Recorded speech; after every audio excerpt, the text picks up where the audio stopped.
Hello, hello. Good evening, everybody. To those watching on YouTube, hi. I'm Ashley, a character and creature concept artist, character artist, as well as VizDev, illustration, all that stuff. Whatever is needed from me in regards to sculpting. So basically on these segments of the stream, what I will be doing is taking a sphere and just kind of messing it around and creating some kind of a random shape and going from there. There is usually never a clear direction at the very beginning. We're treating this like a sketchbook session, the same as you would just kind of like open up your sketchbook and kind of start doing whatever. Same goes for here. So this sphere is literally, just think of it kind of like an ink blot, and we're gonna go from there. So a lot of the time the direction will change and shift as I start seeing new things or maybe want to try new things. It's completely free, and the whole purpose is to just be a workbook session so people can ask questions and we can have a discussion as we're going along. So if that's your type of thing, cool. If not, there's lots of other artists here on this channel that do their own type of presentation, so definitely check them out if I'm not your cup of tea, but if I am, then welcome. But as I'm going, if I forget to mention something, or anybody has any questions, feel free to ask and I'll do my best to answer. But yeah, this is just like a sketchbook session, as it usually is during my segment of of these streams. So I'm just gonna let people filter in for just a second.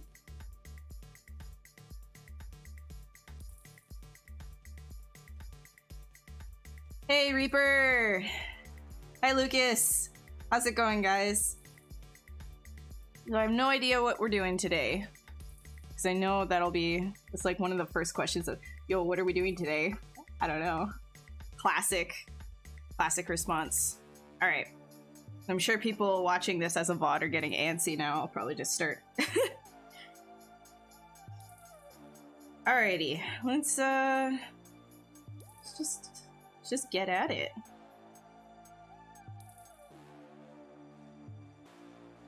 One of my favorite things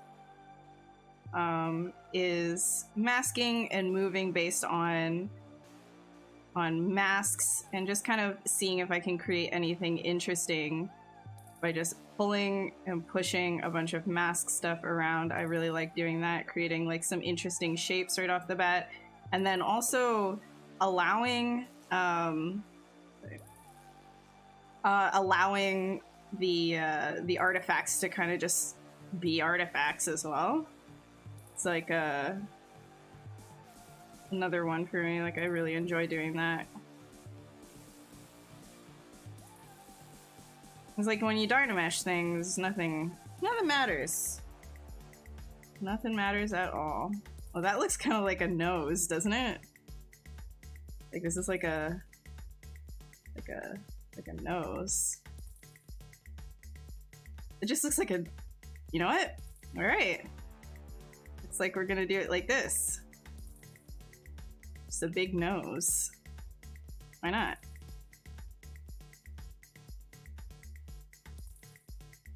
Honestly, once you get to know how, once you get to nose how to do noses, they're a lot of fun to sculpt because there's like a lot of variety within them.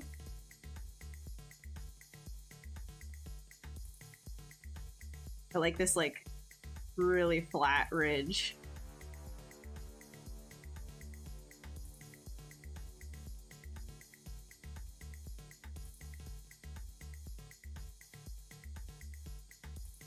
Oh yeah, I'm not going to be talking about the Amber Heard Johnny Depp trial during these streams. I don't want to. It's sensationalized quite enough, and yeah, we'll just keep it. We'll keep it either about some other topics, some healthier topics, or art. That would be great.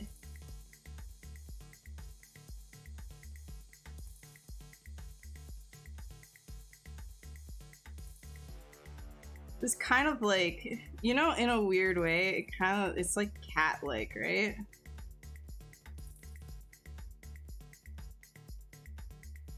Yeah, kind of want to do that. A bit like cat, but then also lion.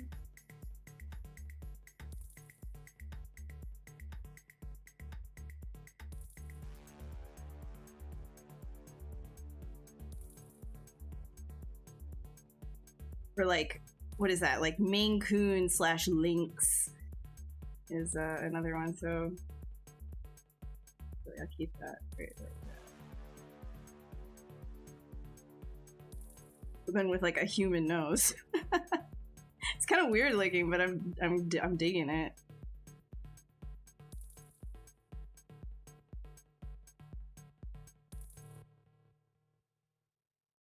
How am I? I'm good. I'm good. I'm just chilling. You know, a little bit of work here and there. Just hanging out. How are you?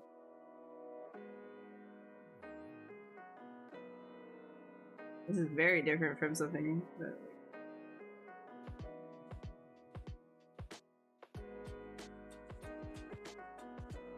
Huh. Yeah, like an Egyptian cat. I can definitely see something like... Maybe not even that, but like...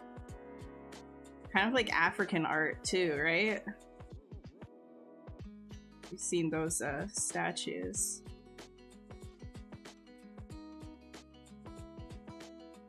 But like with a human nose, like I don't know, that's kind of like weird, but I'm vibing with it. Let's see.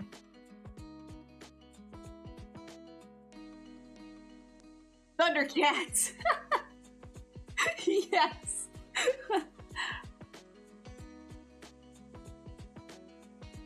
What's up, Glip?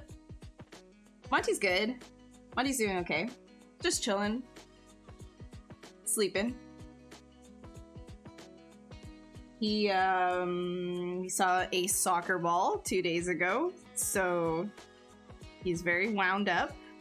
But he should be good to go on more adventures again tomorrow.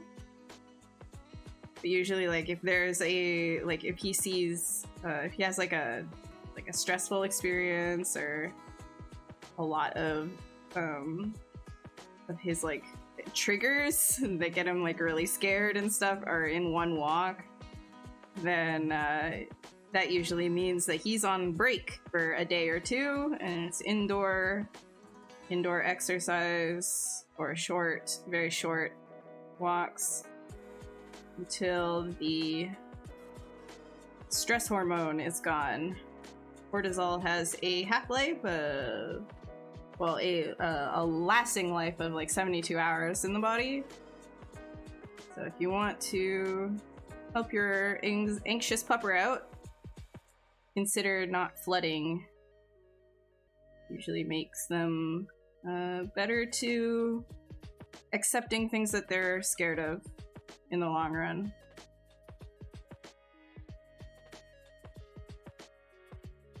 Have to have patience with it. What was that Amazon pop-up? Did you have it on Twitch? No, he doesn't like soccer ball. He doesn't like people throwing any kind of balls. He doesn't like basically like anything that's unpredictable behavior, because he actually has anxiety. So it's not like he was ever exposed to a bunch of like really bad things that happened to him to cause this. He's just really unsure of everything in the world. So anything that's like unpredictable, it takes him a long time to realize it's okay, and even still he's very like cautious around these things, and the second one thing does not go as he's expecting it, he will be like, no, forever that thing, I don't like it, and then you have to retrain. So it's just it's more of like something that I have to manage with Monty, but that's okay. He is a lot better than he used to be, so At least there is that. But he has anxiety, so that's all it is.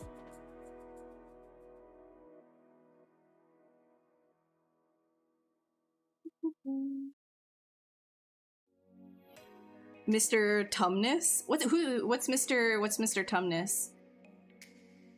A nose squid? Yeah, I don't know, Emperor. I don't know exactly what this is gonna be, but interesting, right?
You're just gonna block. Move everything around after.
Chronicles of Narnia, Mr. Thomas was the the half goat guy. Okay. Yeah, I know who you're talking about then.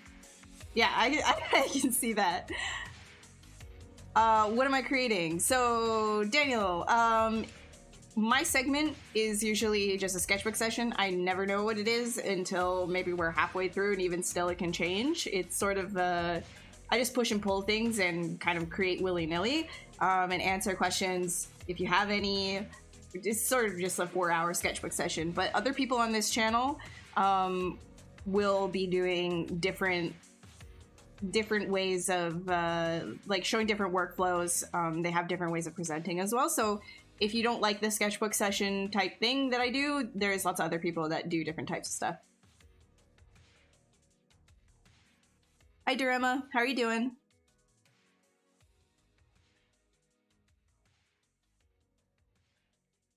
Fun is not knowing exactly. You is ugly.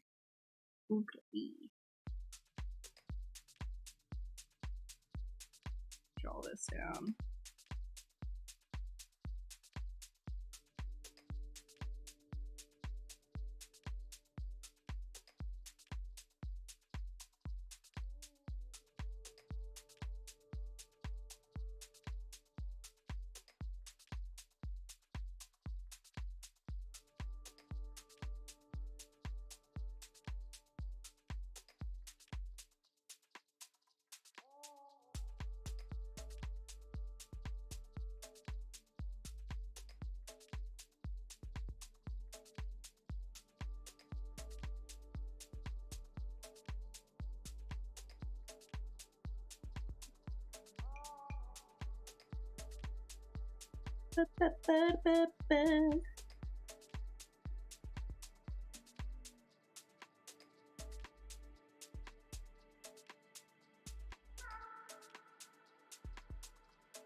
Humanoid cat being. Yeah, I'm seeing that as well. Well, I mean, I literally made a humanoid chest piece, so I would assume we're doing something humanoid.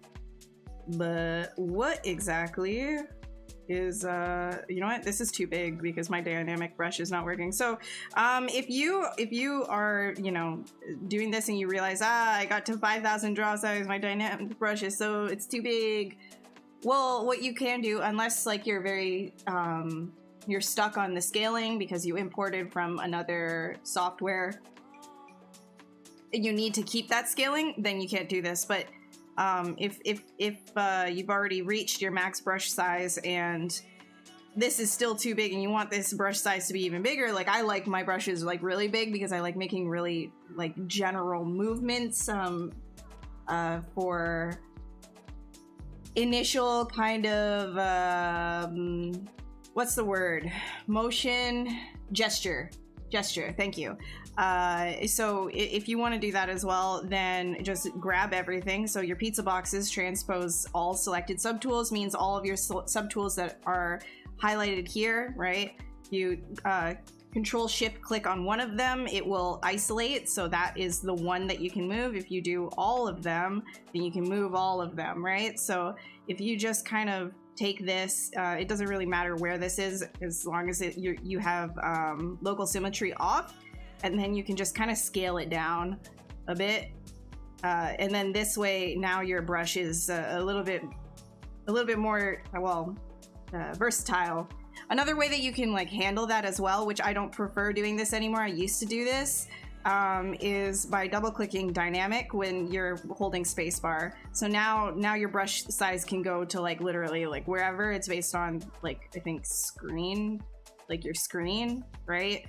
And your overall document rather than the actual piece. But so as you can see, let's say my brush is this big. If I zoom out, it maintains that size relative to the canvas. But then if you hold this and then you say dynamic is on and your brush size is maybe this big, if you scroll out, you can see it's going tiny because it's actually maintaining that brush size relative to the sculpt itself rather than the actual document or workspace that you're in.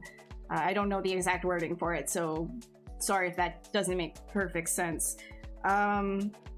But if you want your brush to maintain the same size relative to your sculpt, then you want to have dynamic on. So that's why I suggest shrinking your sculpt down. And then also too, it will make a difference when Dynameshing. You'll have more resolution to play with Dynamesh as well. So if you have your sculpt really, really massive, I'll take this one, for example. We'll do here. Where are you? Frame. So let's say, where is this dynamic? So let's like let's make this sphere like really big, right? And then that means my brush only gets to here. So if I were to do Dynamesh on like 32 resolution, that gives me 500,000 points to work with. Whereas if I had this really, really tiny, like a lot tinier, right? Let's say all the way down here. Maybe that's a little bit too small, maybe a little too small to like demonstrate, but let's say it was just like this big, right? And then you Dynamesh at 32, right? Like it's a lot different. So you can actually get away with different Dynamesh resolutions that are not going to be like, it's not going to be like computer breaking, right? So if you ever like, you know, take your resolution and you chunk it all the way down to like 16, but you're still getting like 500,000 polygons, maybe your mesh itself is too big in the screen or in the document rather, and you need to like kind of shrink it down because then you have more room to play with. Because when you're like, if you're dynameshing something at like that low resolution, I find you don't have very much room to kind of like sequence up. If that is your workflow, you could always, of course, just like hit Dynamesh, and then all of a sudden you're like, your computer's thinking for a long time, and now you have something that is like 10 million polys. Again, maybe it's because it's too big. So those are things to think about. Yeah.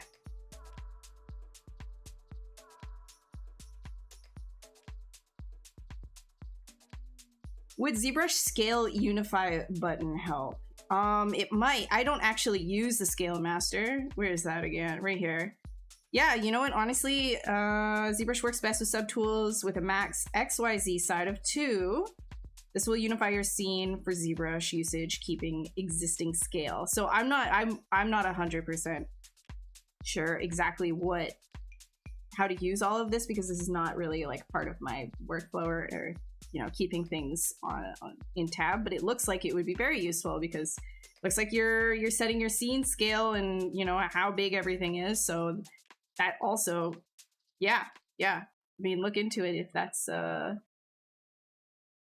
if you've seen other people use that, then that looks like it would probably be good. That's not my expertise.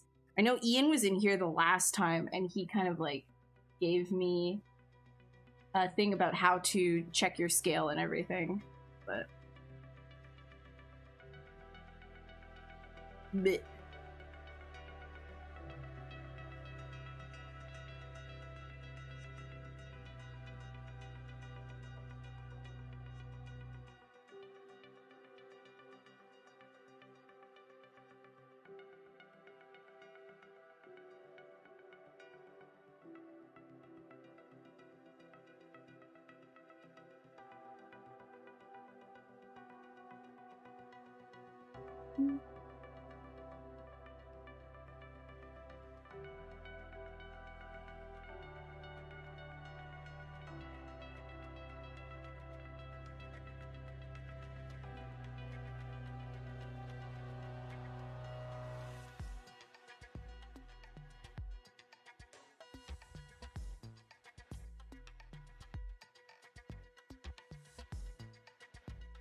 oops.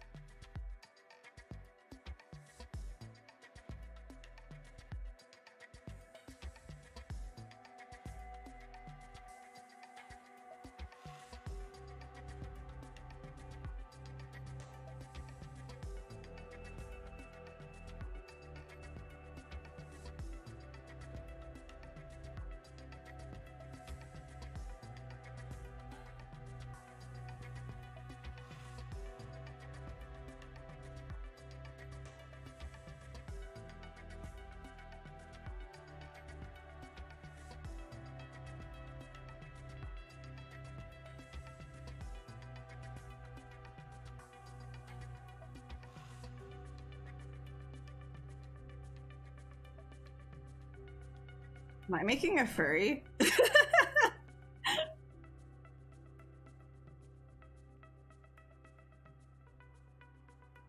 Unify and deformation. I have not used that either. There's a lot of things in ZBrush that I just don't really use. Like, there's so many features. And so if you're learning ZBrush, keep in mind too, you don't need to learn every single thing. Just the things that help you within your own specific workflow. But that is, it's good to know. I'm gonna save real quickly, because I'm gonna start doing some close hole functions, and when I do close hole functions, okay. Hold on. Hold up. Jeez, 1 second, I gotta like reset it. That happens sometimes if I click the save as and I screw up with it. Okay. Yeah, what was I saying about close holes? Close holes, sometimes it completely borks because of my crazy geometry.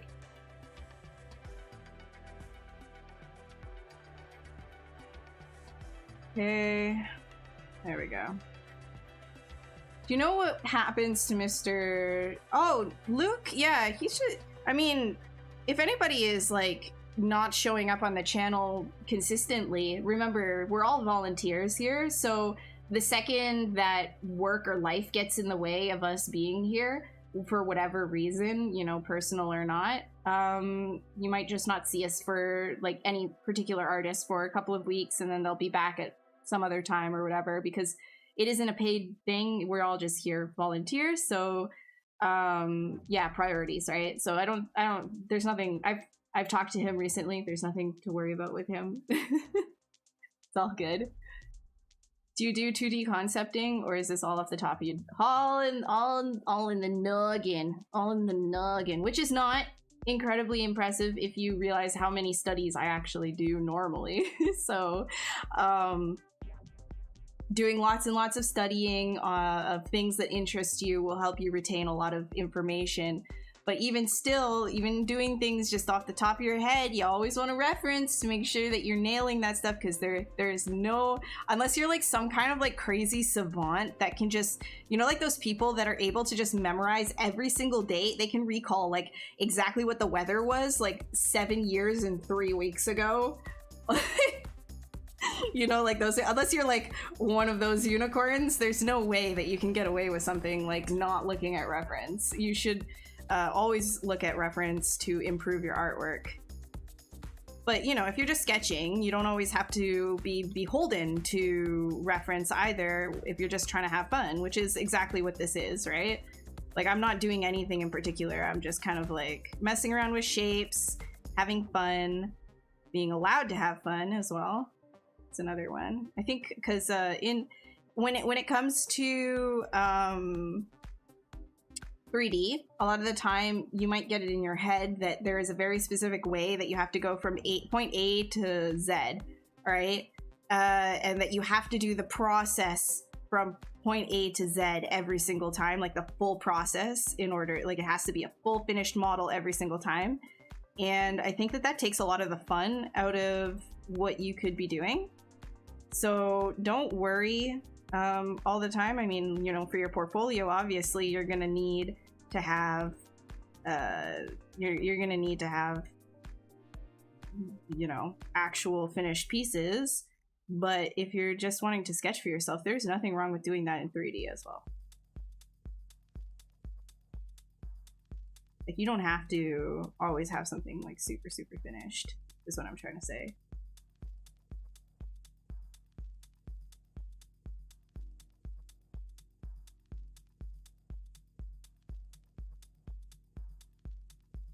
Character design so bad, you have so many ideas, just ZBrush confuses me. I mean, yeah, so you don't have to use ZBrush to do character design.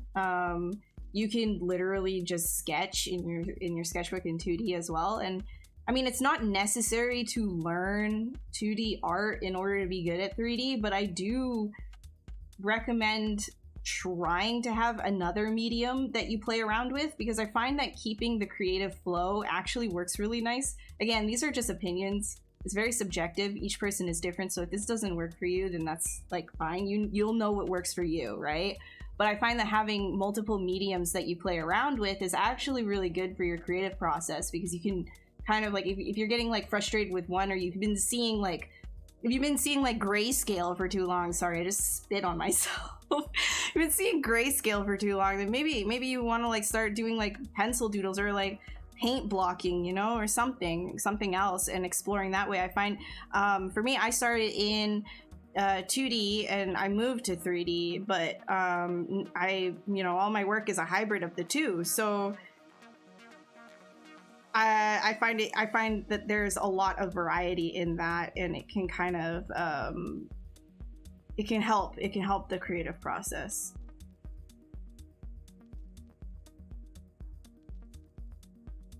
What is up, Mater? How's it going? Hi, John.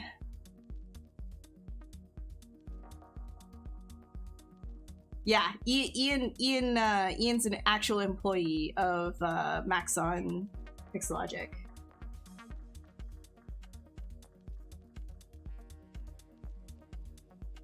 Yeah, I don't remember the I hardly remember what even happened this morning, to be honest. Like, I don't know how people remember that much. Like, visually, I can recall things pretty well. I have a very good visual memory, but if you were to say anything to do with language or... yeah, language, it doesn't stick, but colors and direction and stuff like that is pretty good. Like, spatial recognition, pretty good. Pretty good. I don't know about these.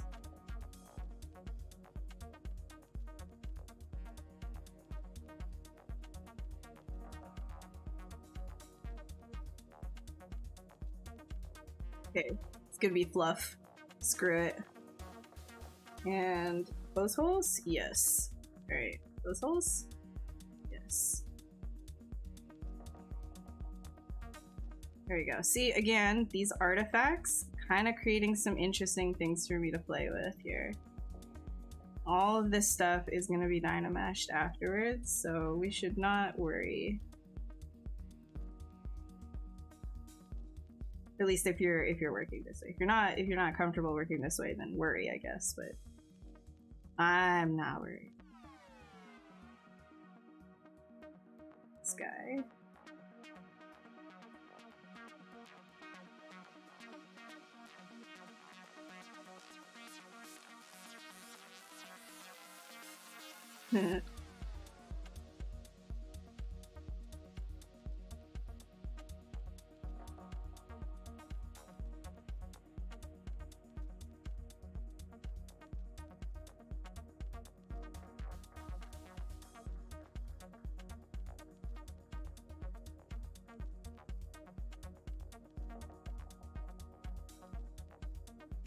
Like, squishy face.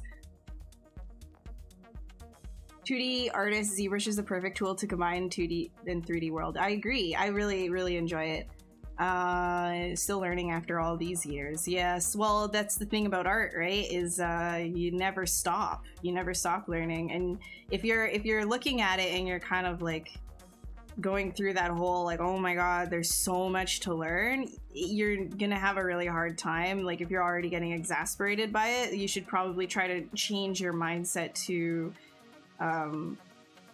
like, oh my god, there's so much to learn, in a negative light, to oh my god, I'm so excited, there's so much to learn, there's so much to do, and it's a never ending, like, you're never gonna hit that like final point, which means that there's endless content.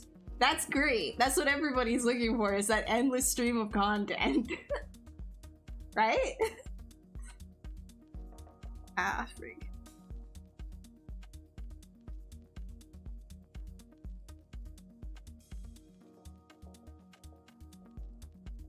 Did anybody, is anybody, well, I don't want, oh my god, I want to talk about AOT, but then I'm also like,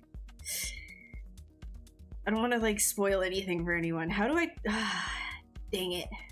I'm just gonna say AOT was really good. I'm caught up. I'm not reading the manga though. I'm gonna wait. Wait for the next season to come out.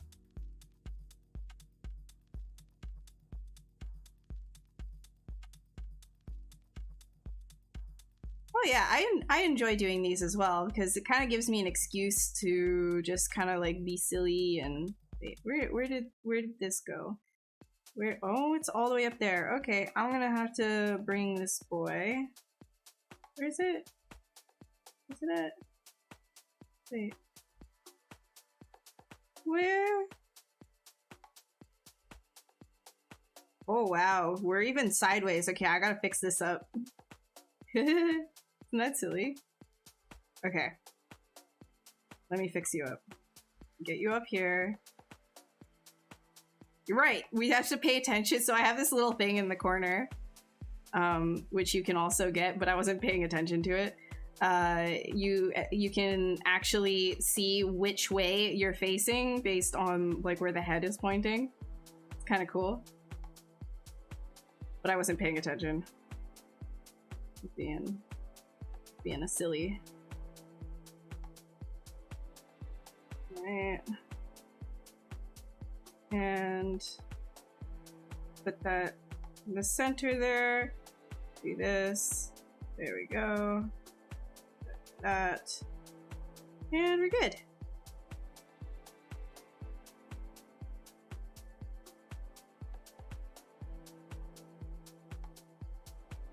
Skillshare tutorial work or Udemy stuff work to put in a portfolio? Is that a no? So when it comes to talking about portfolio stuff, I'm not like an expert. I think the best way for you to know, like get a better idea, is by asking lead artists like what they like, how even senior artists, like how they're hiring people, like what is their process for hiring people. Me, I'm a freelance artist, so I don't actively hire people.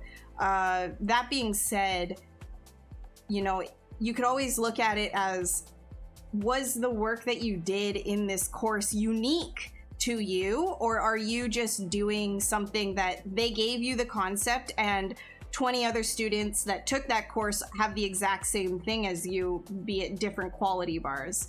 I would say you want your portfolio, again, this is subjective because there is no surefire way to ensure that you're going to get a job based on a particular portfolio. Art is subjective. Getting hired as an artist is as subjective as your portfolio and the art itself. So that said, you could always look at it like you want to show who you are.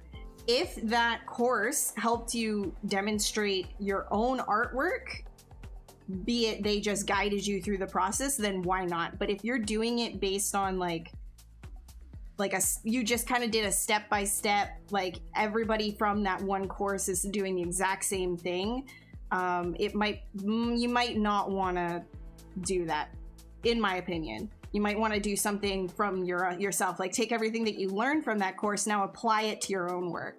You know what I mean? Snake hook instead of the move brush. Snake hook is a lot faster. You can move things faster without limitations. So I can do this if I want to, right? Like it really doesn't matter. Whereas the move brush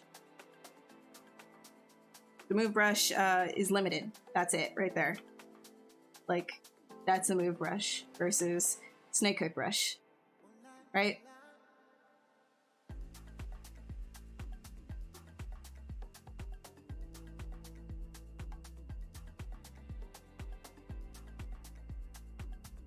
I need to learn how to drink.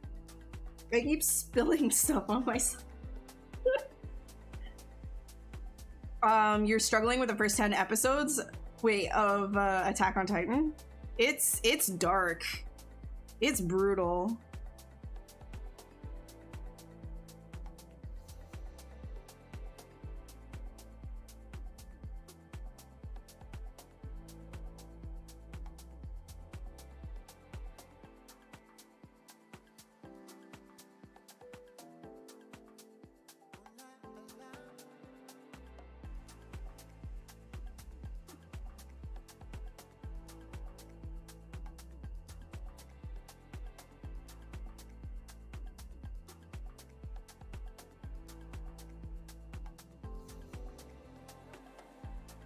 What was I gonna do with those?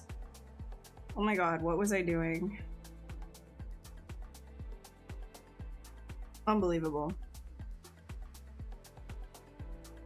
Rude. Okay, whatever. I don't even remember what I was doing with my sphere here, so I'll just make it a leg.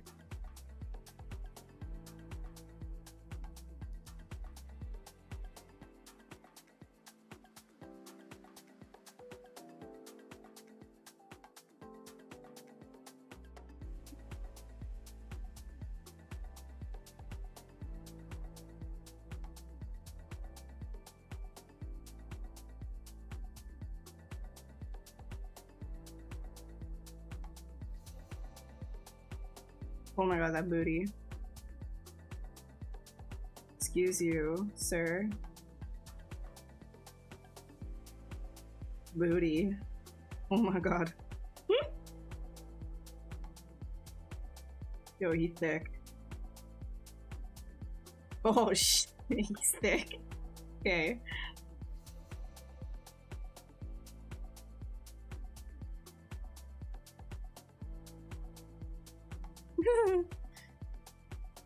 Me sculpting, blushing.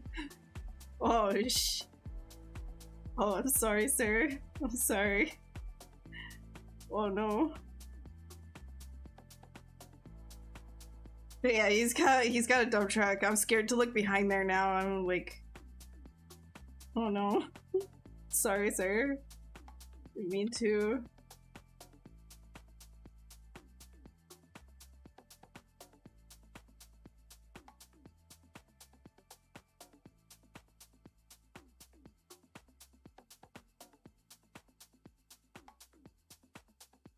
I know, I'm averting my stylus and my eyes.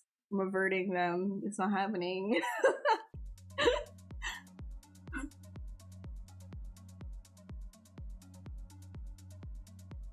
Rumbling, rumbling. Yep. I started a Titan. I started the attack Titan, sculpting him. Still have so much to do though. I only like really like blocked in his body. There's still a lot to do. Eren Yeager. After I was done watching AOT, I couldn't stop saying that in my head and out loud. No, I'm doing the attack Titan. I feel like all of the Titans are kind of like already really they're all really overly done, but it's a lot of fun still. Eren Yeager. Do you think about my sculpts when I'm not sculpting? Yes. Yes, in a lot of different ways. Like, sometimes I personify them to the extent of like, oh man, I'm letting these sculpts like die in the basement of my hard drive. They'll never get done. And then, and then there's other things where I'm just like, you know, you should probably finish something or start something that's in your head instead of just kind of sitting around and thinking about how you want to start something and then not being able to get out of bed.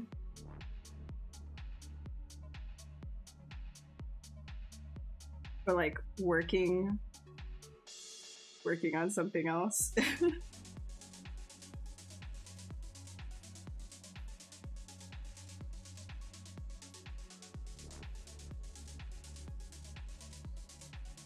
Dang, now that the stupid the what's it called? The OST for AOT last season is in my head now because you were saying that.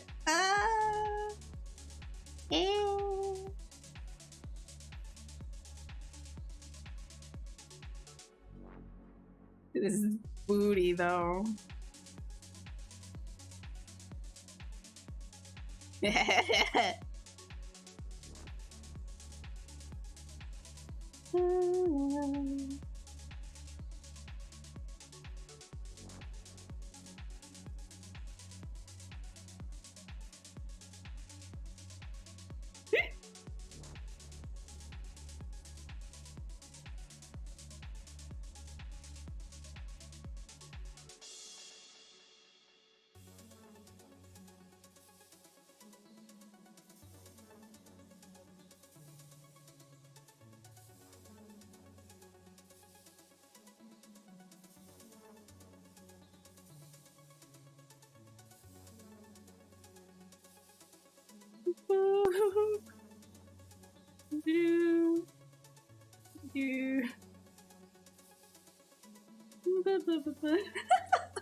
Just got a peach, you know? No big deal. Whatever. Stop saying it's weird. This is just creature design. Stop being weird. Well, they're weird.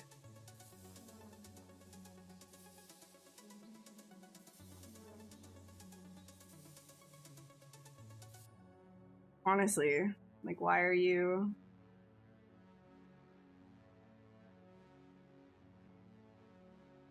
Why are you guys acting this way? You're so immature. I don't understand. You don't need to be so immature about things. Why are you being so immature? Unbelievable. He goes for the side!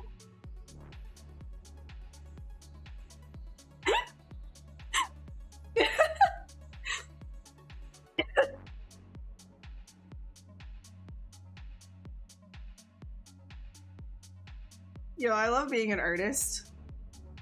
It's okay, the world is my oyster. Okay. Alright, go back to normal, please.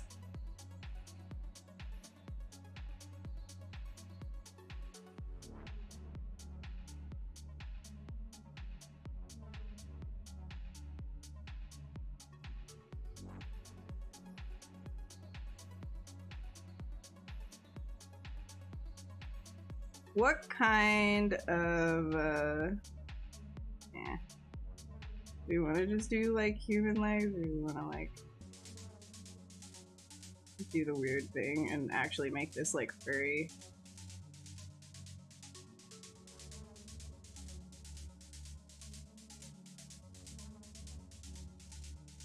I don't know. I don't know.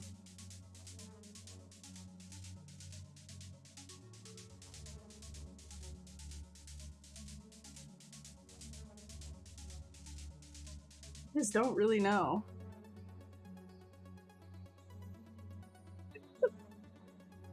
Yeah, it's just a placeholder, exactly. Sorry, Sleepy. I apologize. I need to, like, chill. I'm chilling. Sorry. Just butts, man.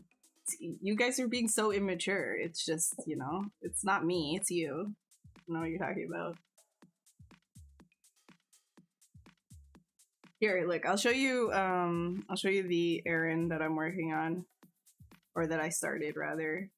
I need to do a lot more work on him, but for the attack titan.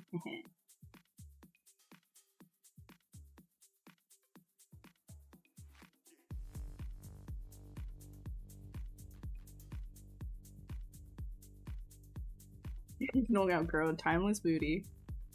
Timeless.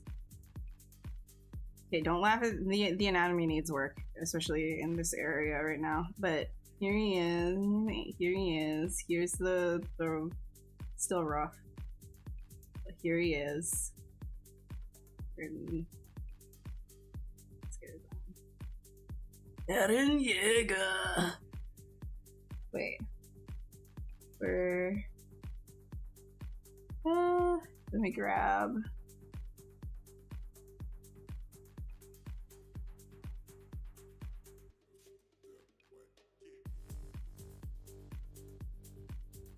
Yeah, and then this is like one of the rough I'm just testing lighting on it. Where's my screen? There it is. That's like a rough thing that I'm doing with it too. That's what I'm gonna do with okay, I gotta stop saying that. Oh my god.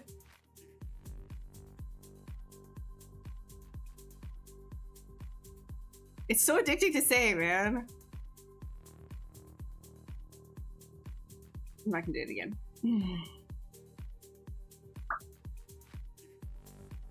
Yo, yeah, cause no, you're not alone. You're not alone with that one. And I struggle with that too because of the actual show and what it implies. But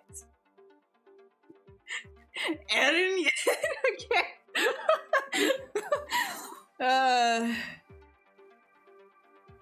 All right, let's see. The new AI concepting everyone's doing. You really want me to open that bag of worms? You really want me to talk about the AI stuff? You can say no. You can turn back. We don't need to get into this. My opinions on it are I mean, I'm not personally scared of like any of that. I have my worries of certain things, but it's not like it's not what I've seen a lot of other artists and their sort of like fears towards it. So if you don't want more or less depressing talk from me and the future of what I believe this industry is going to be, then we don't have to talk about it.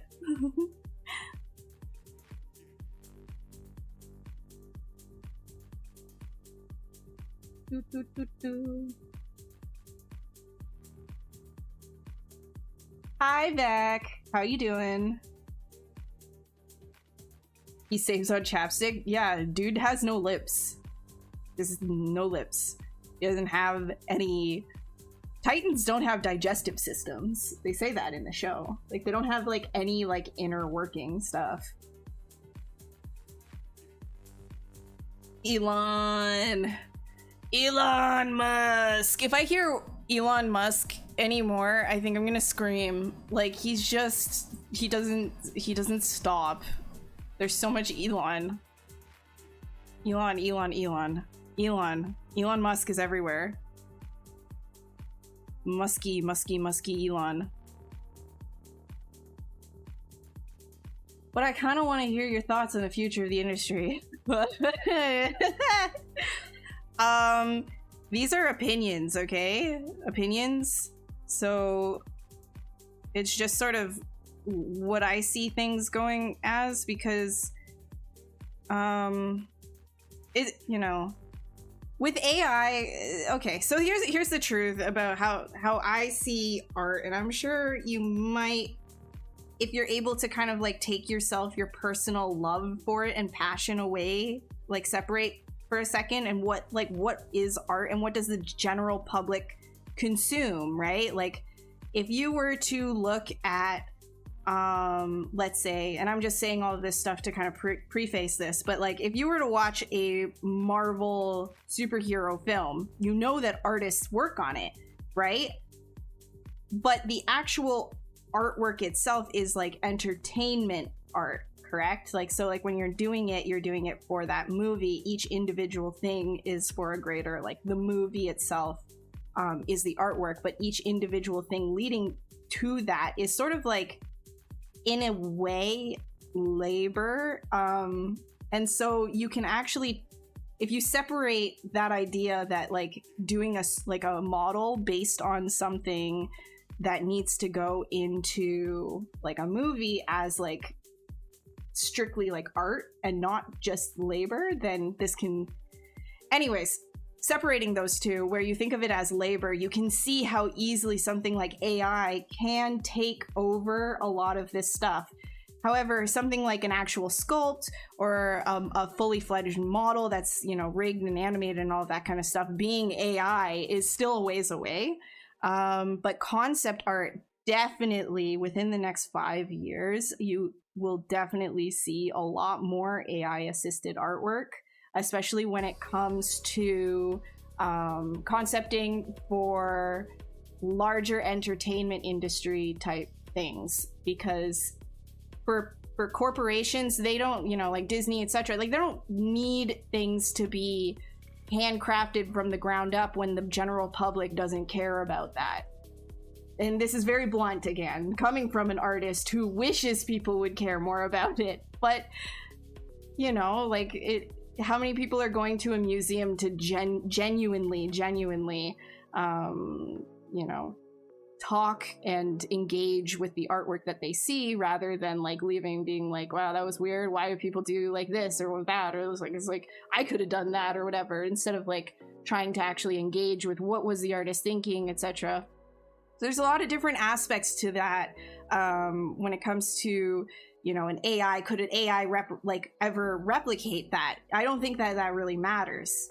You know, when you're talking about art in that sense, I don't think it matters if an AI could replicate that, because at the end of the day, to an average person, that's still an AI doing it and not a person, right? So you would want to connect with another flesh bag, right? So even if AI is able to create beautiful artwork visually, what does that mean, right? So you separate meaning from art, and you can get AI art as like an absolute possibility to take over the entertainment industry in the future. Not saying that everybody will be out of a job. You still need people to say, I want this direction or that direction. But in the next like 10 years, you know, things like more and more jobs will be streamlined, if you were to say. So let's say you needed 10 concept artists now, maybe in the future you would only need 3 or 4. I don't know. I'm just throwing numbers around, but I'm just saying the idea is that it's streamlined. And corporations for entertainment and entertainment art love streamlining. If they don't have to pay a ton of artists, they're happy. They're happy because that's more money for them and keeping money in pocket, right? And also they can bid cheaper on, like, VFX studios can bid cheaper on projects, etc., right? So if you're coming to, if you're like a high, like a big wig concept artist, and you're pumping out ridiculous amounts of concepts like so fast at super high quality, but you're using AI to do that, they won't really care about the ethics or anything like that behind it. They won't think more on that. They'll just be like, the results, I see them, let's do it, you know? So that's sort of like what you have to think of. But then there's another side to art, right? So that's the entertainment and the labor side of it, right? Like with movies and even big games and AAA and stuff like that, right? So if you were to separate that and think of the other kind of art where it's like, what is the human aspect of it and what people go to museums for, etc., then there's something else there. Or even when you watch a streamer make art, you feel connected to it in a sense. Whereas if you were to watch AI do it, unless they had like their own like AI VTuber and AI, like everything was AI but you could not tell, you know, then maybe you'd be tricked into thinking you're close to that. But otherwise, you know, the meaning to some people will always be there for another person to be making the artwork for them. Food for thought.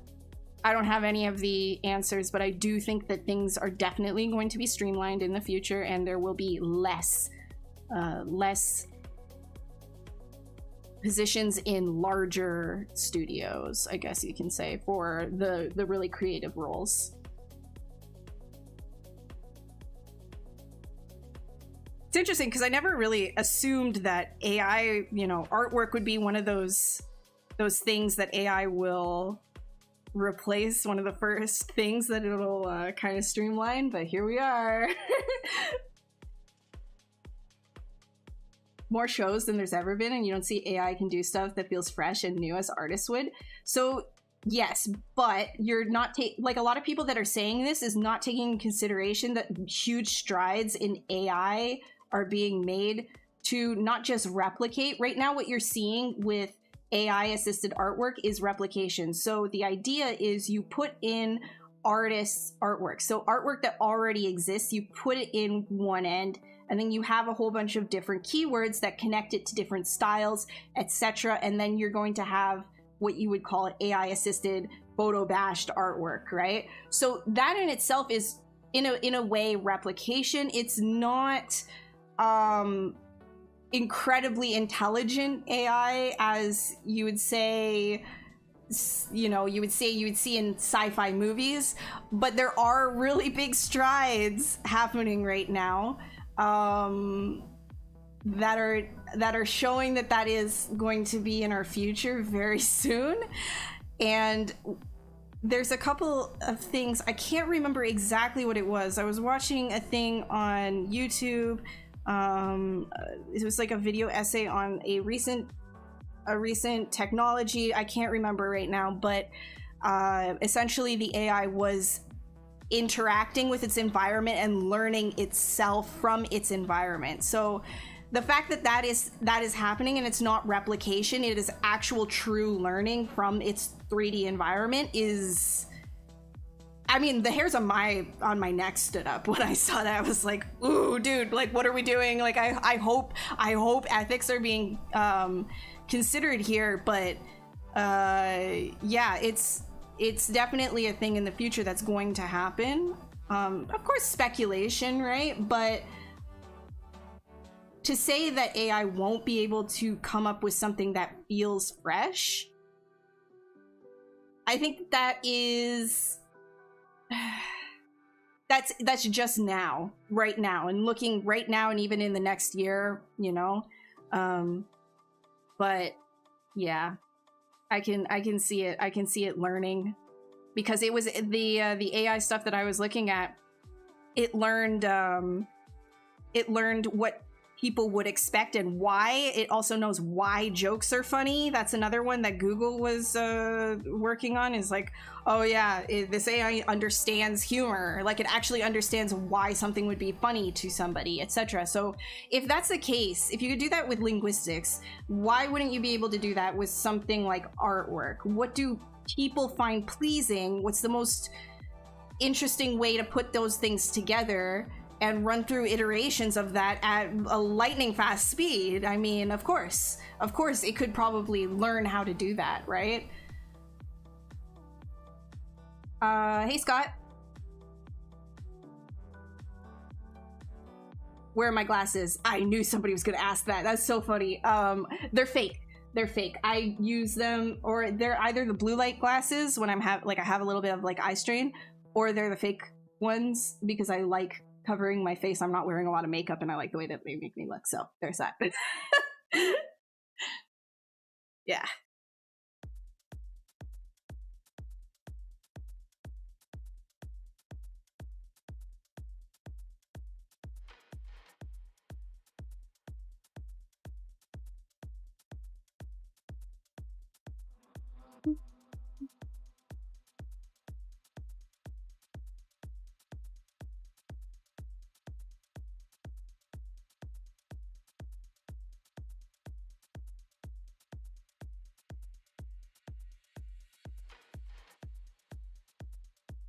What's up, Hammed? Hey, Kuya, what's going on?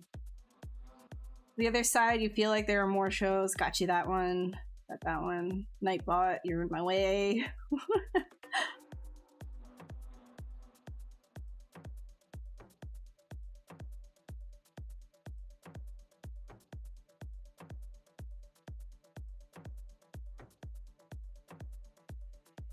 Yeah, AI is really, really wild.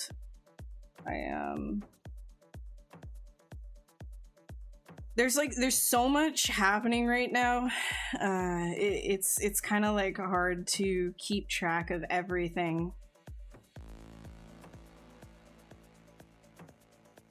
But one thing's for sure is, regardless of what happens with something like AI, if you like doing artwork, I mean, just do it for you. Always just keep doing it for you. There will always be someone. There will always be an artist or an audience for people who genuinely just like what you do as an artist. Now, is it something that you can make a living off of? Who knows? Who knows? That's very subjective. Art as a career is very subjective. Especially when, you know, in this industry, the entertainment industry, like I said, a lot of things are, if you're honest about it, it's more of like labor, a lot of it. But it's like kind of creative labor in a sense. But it's not art in the same way that that a lot of people see art as. It's more like craft, right? Like, which is not necessarily not art. Just don't have the words, proper words for it. If somebody can kind of parse through and give me the right word. There is a difference between the entertainment industry, though, and like art. But it's also subjective that it's like, well, how do you argue one or the other? All right, see ya, Ravlin. Thanks for stopping by for as much as you could.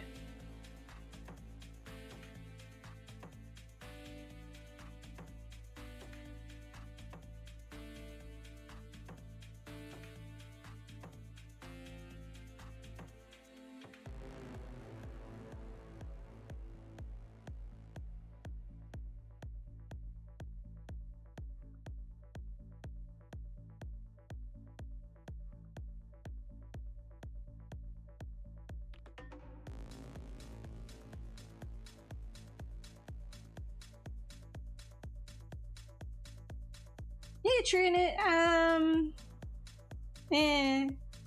don't know if that's the right word for either. Because like when you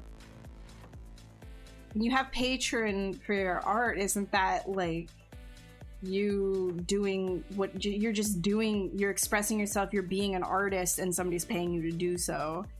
Because if you're in the industry, you're doing it for somebody else's vision, which creates its own form of burnout if you have a lot of your own ideas and you can't express those because you're doing everything creatively at work to begin with. So that's like a whole other topic to talk about too, in regards to the industry and it being viewed as artwork, right? There's a lot of like if you are really involved in your own work and your own ideas and you're always doing it for somebody else's vision and yours are not coming to light, there's a cognitive dissonance, I want to say, right? Because your reality and what your expectations are for the industry and artwork is they're not meeting up, they're not matching, and then that creates a lot of inner turmoil as well, which I've also experienced.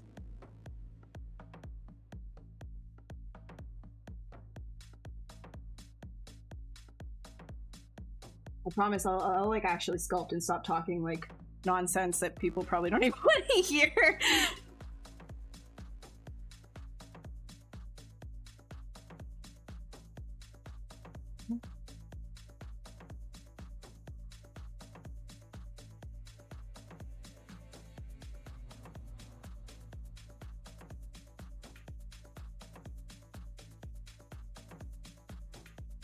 Where you don't have any personal ideas, so you're just as happy making art for a big corporation. And you know what? That is totally fine and totally acceptable. I like to say that there are two types of people. There's also a middle ground. It's like a spectrum of people, of artists, right? Either you're like super happy doing artwork as like a craft for somebody else and working on their ideas. Great, that's awesome. Or you're on the other camp, or leaning one way or the other, and like on the other camp where it's just like, I'm in this industry because I thought I would be doing a lot of my own ideas, but now I'm doing it for somebody else and I'm realizing that I want my own ideas out there and I'm not expressing myself. So like there is that kind of like, artists are very sensitive beings.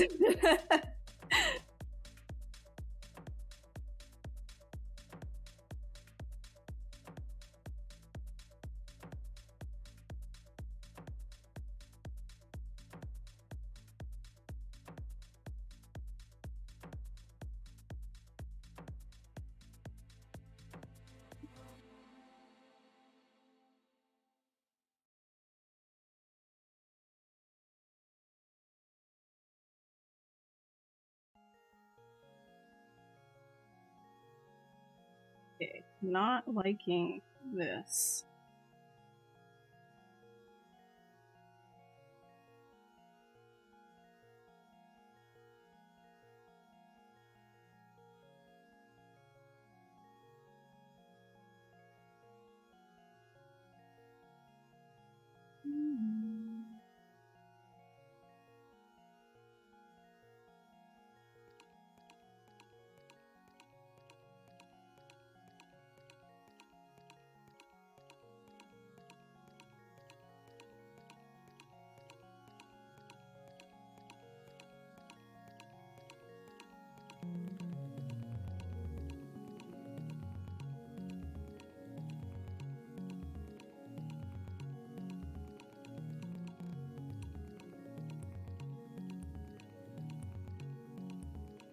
you like doing environment art, you don't really care what it is, and that is 100% okay and actually great, and you're in the right place then.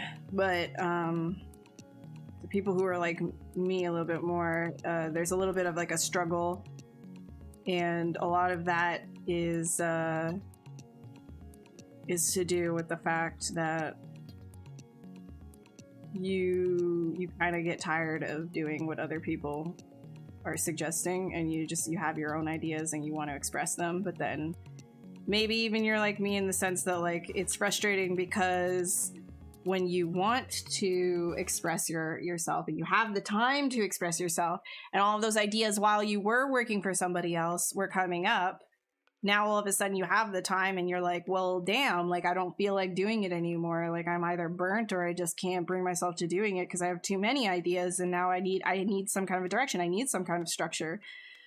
But then you do have the structure, and then you're like inside, you're like, well, what the hell? Like this is, you know, so it's like this constant, like you're bashing your head on a wall. Very frustrating, and it requires a lot of balance work.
Yeah, well, if you're trying to pay bills, things get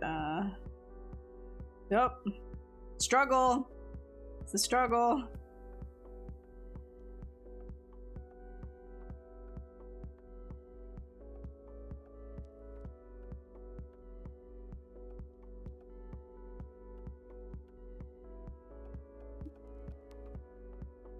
Alright, let's just like over here. Pendurino, some kind of eyeball.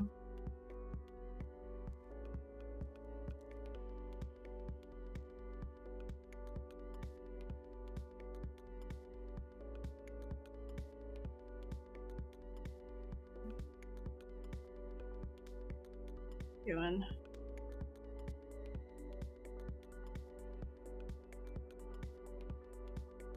I match this guy, maybe a little higher.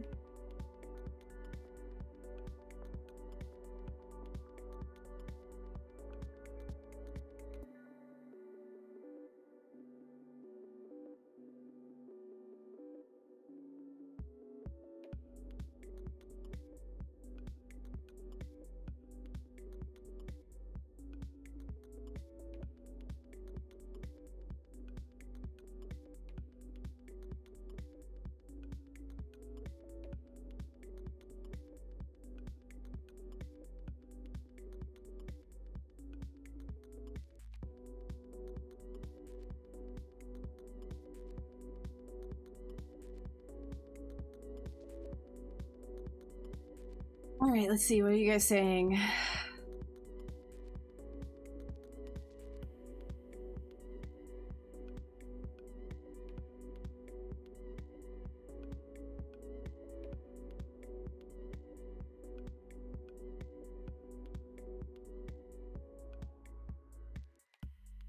Yeah.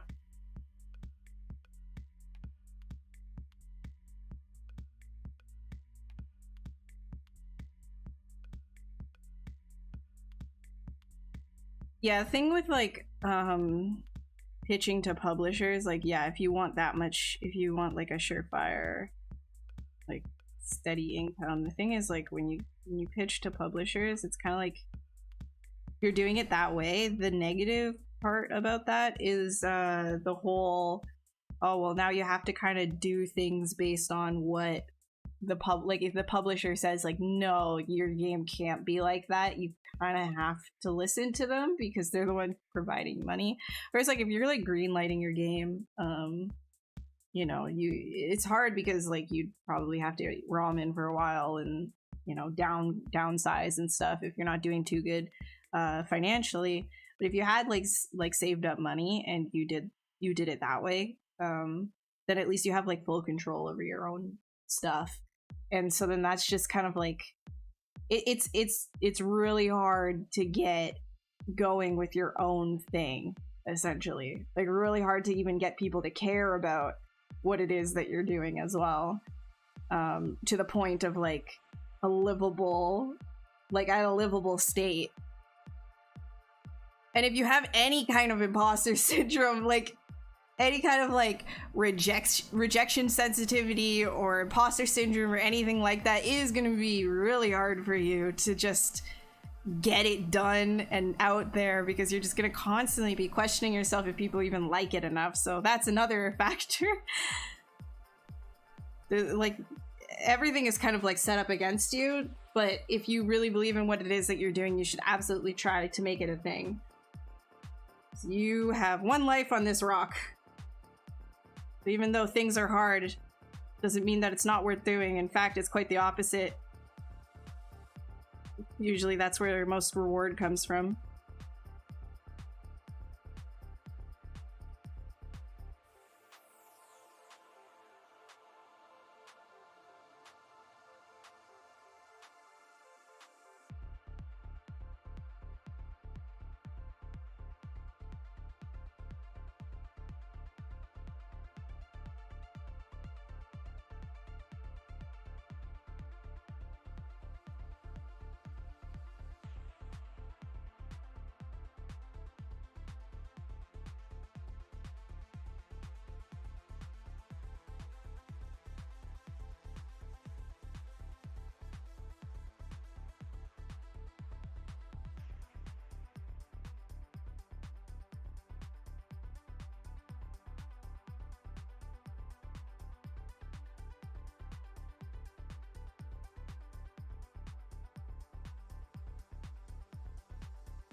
Grab.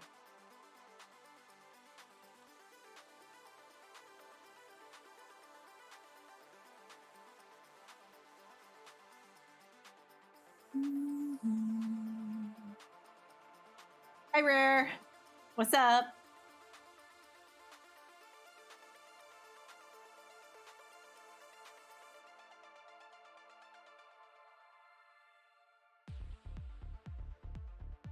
Do I do work more for game or VFX?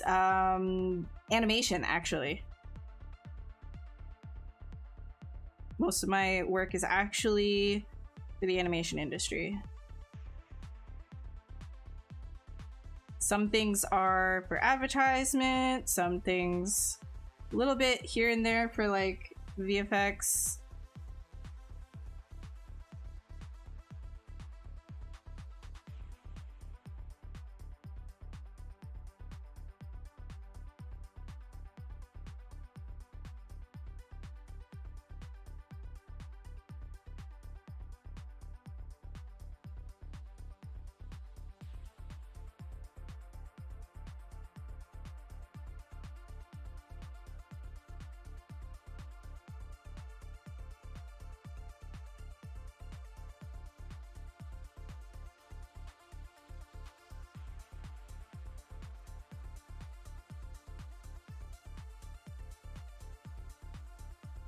Animated character that I created on ZBrush. I don't animate my own characters, not anymore. I just do a lot of the R&D. Excuse me, sorry. A lot of the R&D work for some projects, which includes a lot of like illustration, character design, sculpting.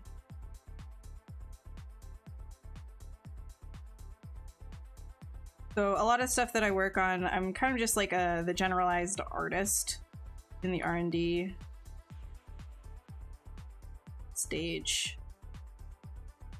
But my first job was doing actual like finalized character art for TV and film.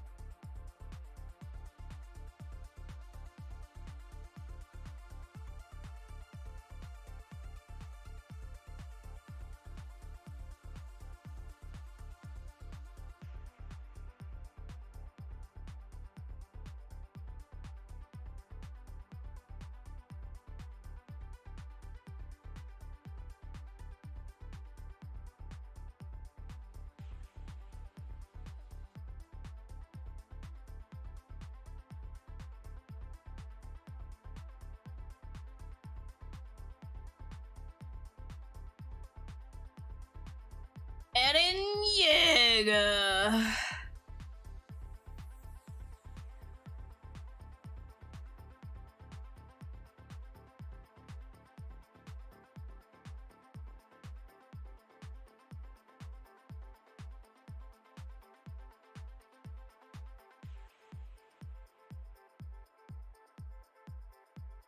Which characters from film? Man, there's a lot of stuff that I can't talk about because, and it'll probably never come out into the open because, again, R&D work. So, like, a lot of pitch projects and things like that. Things that I can talk about that I've worked on are, like, Barbie movies, Disney's Elena of Avalor, the movie Next Gen, some design work for Endlings, A Tale Dark and Grim. I'm just reading off of, like, my LinkedIn because like I don't even remember what I'm allowed to and not allowed to, so I'll put like the things that I'm allowed to. Oh, and I did some work for the Magic the Gathering series for Netflix whenever that comes out. A lot of stuff it's just like not announced or you'll never hear about it.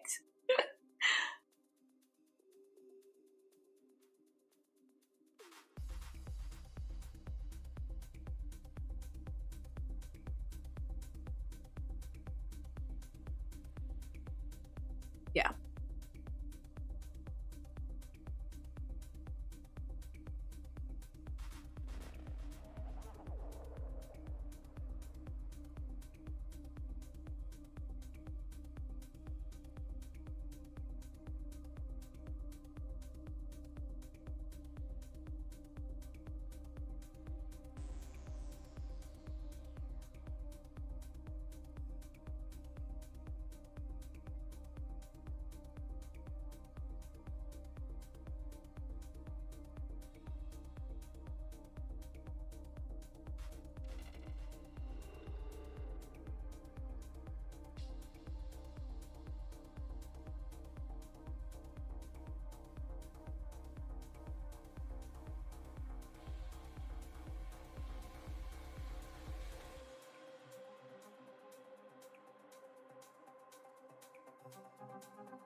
Okay, let me do like a dynamesh on this guy, so fix this up.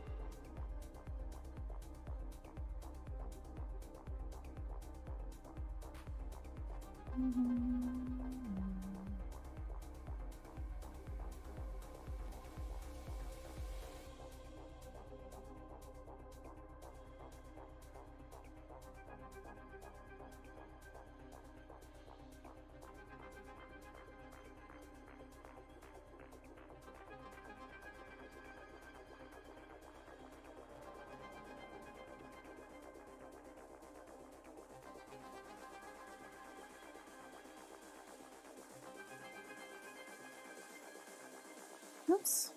Alright, I need to reset this brush. I don't know what I did.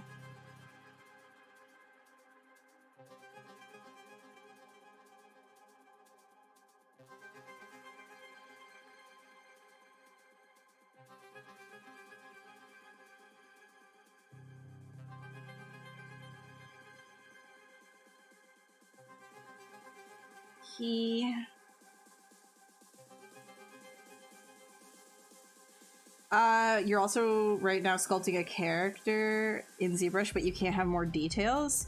Try to do a Z remesh and then project and subdivide upwards. That, or you're gonna need to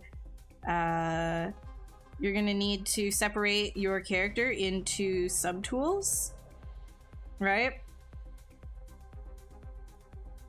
So you can see how I have different subtools going on here, like this one that's highlighted, now this one, because each one will be able to maintain more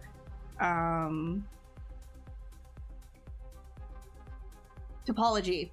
So if you break up your model, you can have more topology per piece. Not a lot, rare, because I was like a freelance artist that was just doing some initial sculpts for them. I did maybe 6, 7 sculpts for that. Not too much. But I was just kind of like there to help the initial stages of it.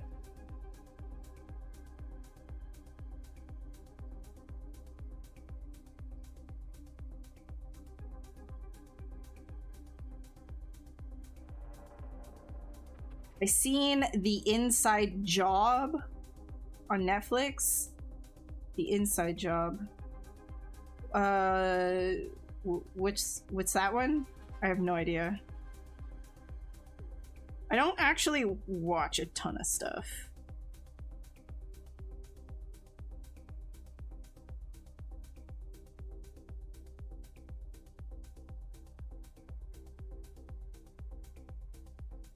You can make that a hat.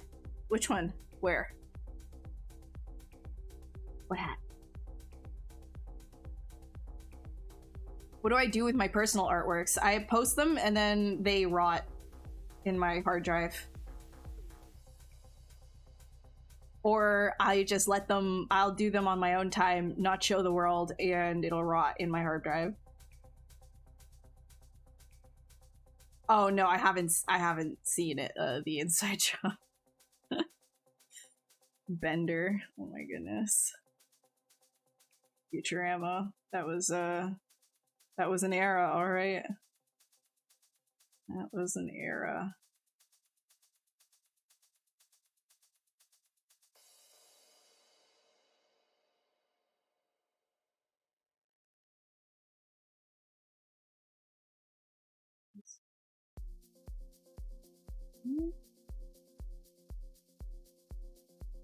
Thick nose bridge.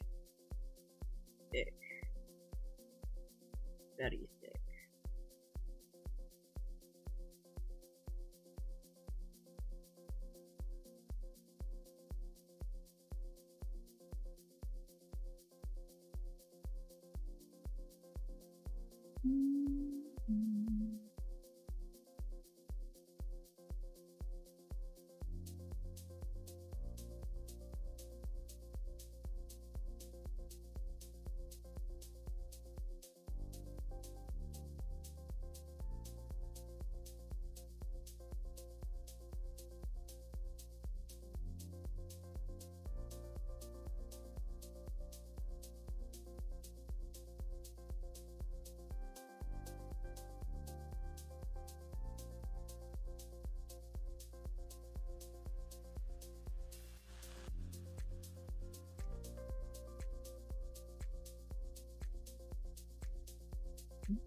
not getting. What do you mean?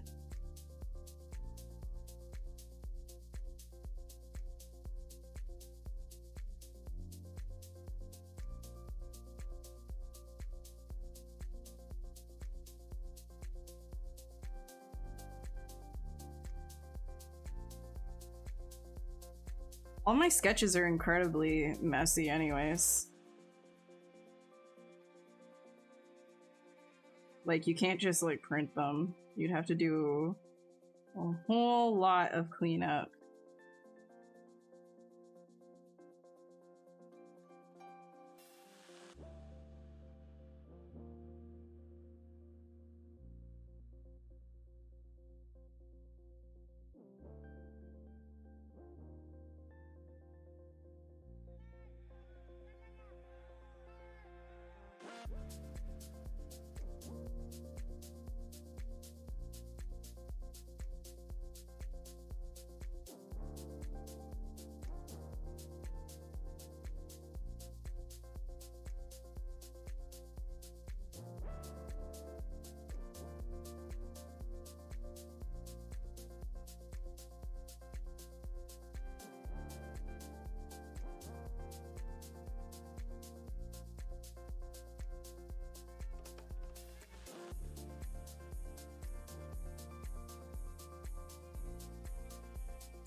Hey, too. Thank you.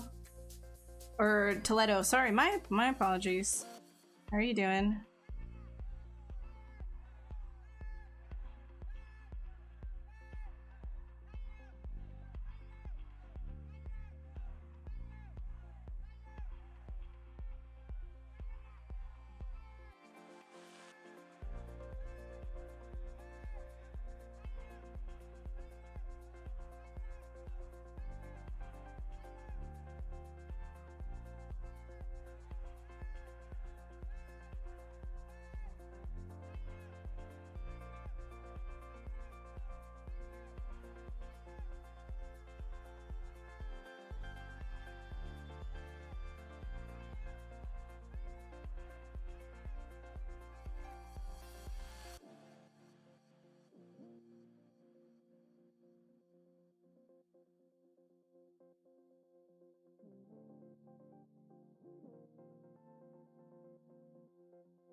What's up, Mark? How you doing?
My side?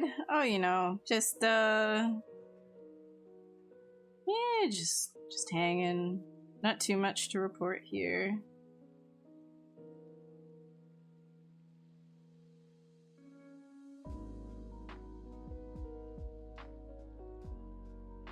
My life is pretty mundane. I'm just trying to get through the average artist struggle of actually completing things, especially in such a like doom and gloom landscape that this world is. Trying to separate myself from the news and everything like that.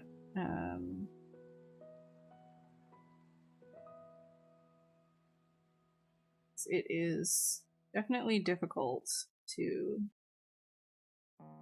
be like stay on top of everything, but then also maintain creativity. I find my creativity comes mostly hand in hand when I have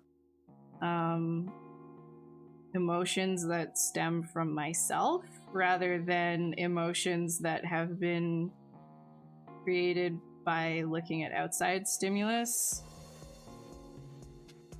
or problems, which means that yes, like even if I'm feeling sad for myself, I can still create artwork feeling bad. But if it's feeling sad in the sense of like an overwhelm is different from sadness, right? I feel like world news is more overwhelming than anything.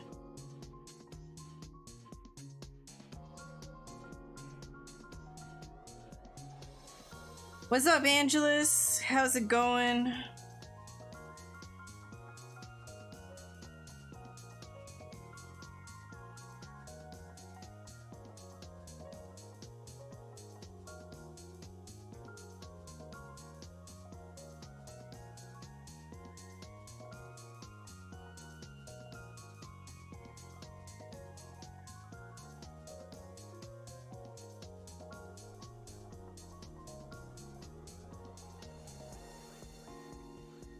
Eating healthy and getting good sleep. Art is on hold for now. Yeah, I mean, like if you're like focusing on getting your life in order and doing things that are like meaningful to you and you feel like all that kind of stuff, it's important to even get that in order before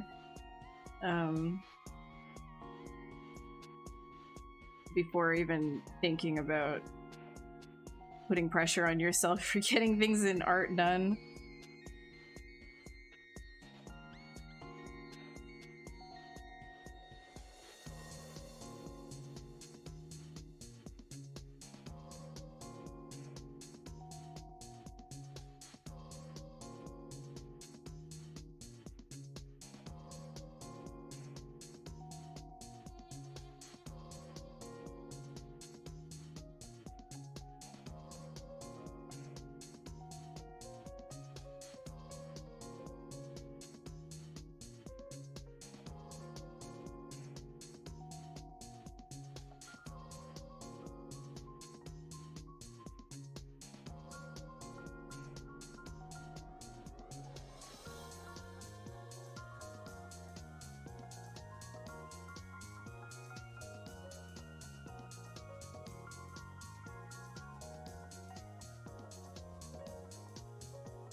super slow for you lately and need to actually recharge this time, dude. Yeah, I feel that. I feel that. The fingers get fused together. I don't really care though, because this is a sculpt. All right.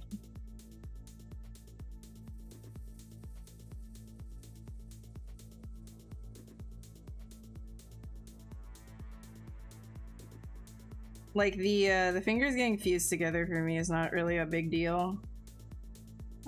If I did want to bring this and make this a what's it called? A finalized model, then I would just kind of bring in a separate thing that I've already done, like topology wise, put it over top. And just like model it in afterwards, reproject, easy. I don't really care about making sure everything is whatever, because this isn't even in like a proper like pose or anything for a final model anyways.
Well, it doesn't really matter. I'll just cover it in hair.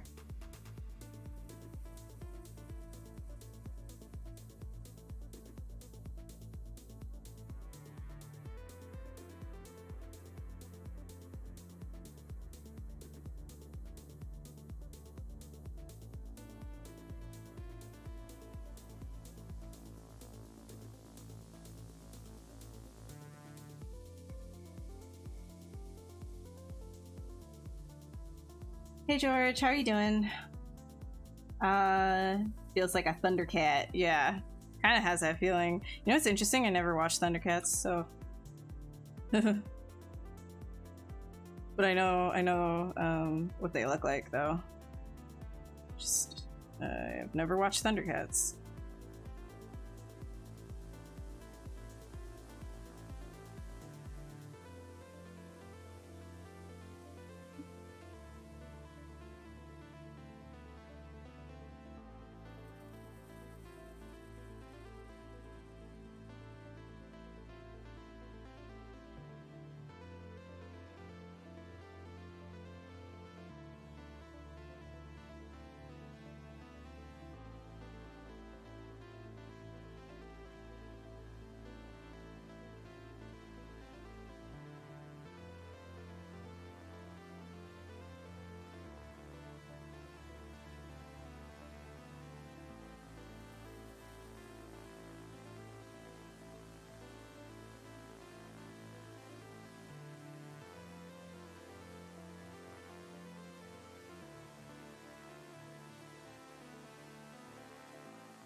Let's see, sorry.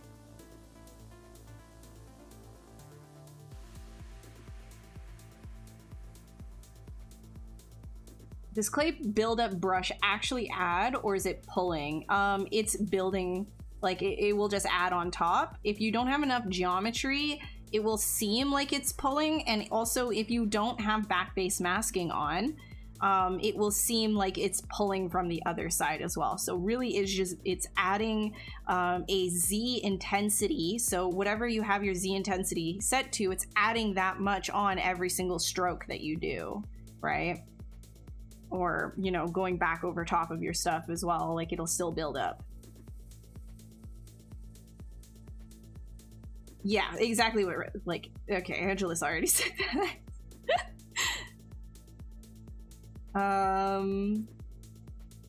It was a show that you've seen here and there, not a huge fan. Fair enough, fair enough. A cubed collectible toy series. Honestly, I need to get myself a 3D printer. I still haven't done that. There's like, anytime that I think to myself, oh my god, I need to get a 3D printer, I start thinking of the giant list of all of the other things that I want to do, like learn Unreal 5 and getting my stuff in Unreal 5 and just like, you know, picking up different texturing methods, etc. Like I want to try so many different things, and then I start thinking, oh my god, and then 3D printing on top of that, and I start overwhelming myself. But I want to get a 3D printer. I don't know where I put it, but I need a 3D printer at some point in my life. Maybe over there. Probably put it over there.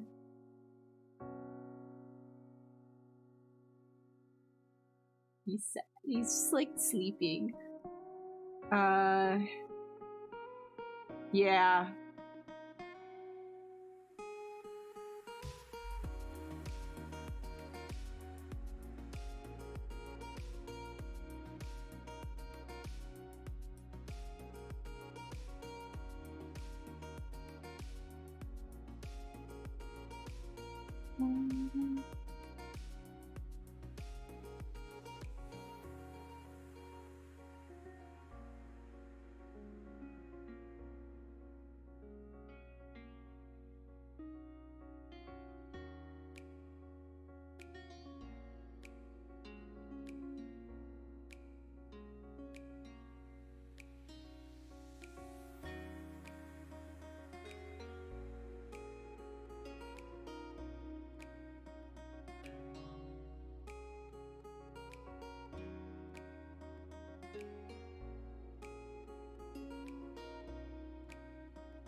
Gonna be a weird thing to sculpt.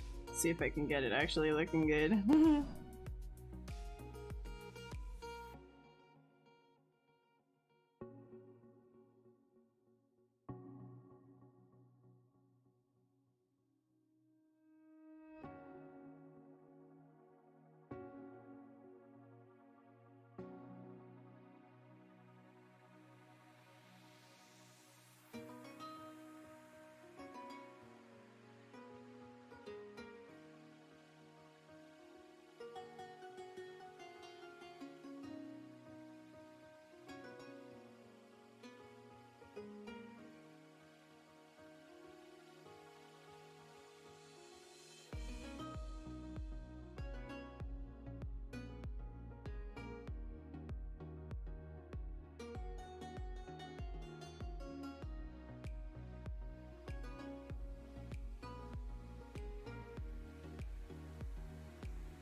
It's because I have perspective on. Okay, hold on. Where...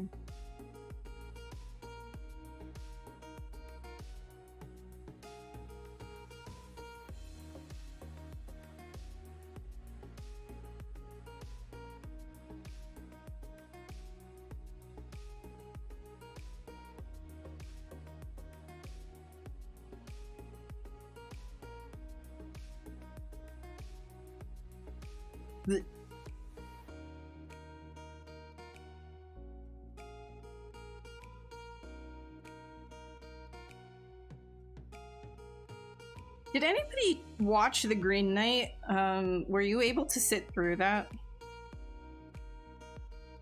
I feel really bad. Like, I wasn't able to sit through that movie. It was cinematic-wise, like, it was really, really pretty. Like, quite a nice-looking movie, but I had a really hard time with it. I don't know if I'm the only one. What do I want to do in Unreal? I kind of want to just like do little cinematic shots, you know, like set up some like environments, have some of my creatures kind of like in there, and then do some cinematic work in Unreal. I would like to play around with camera work within Unreal rather than like, you know, Maya and stuff like that. I want to play around with like the real-time aspect of it.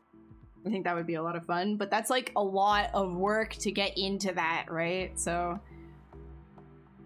I don't know.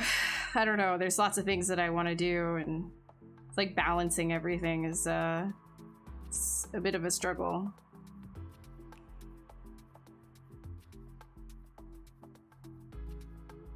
Kind of wish when I did feel really motivated and stuff that I could just kind of bottle that feeling. You know, because it always comes at the most inconvenient times, right? And then I could just save it.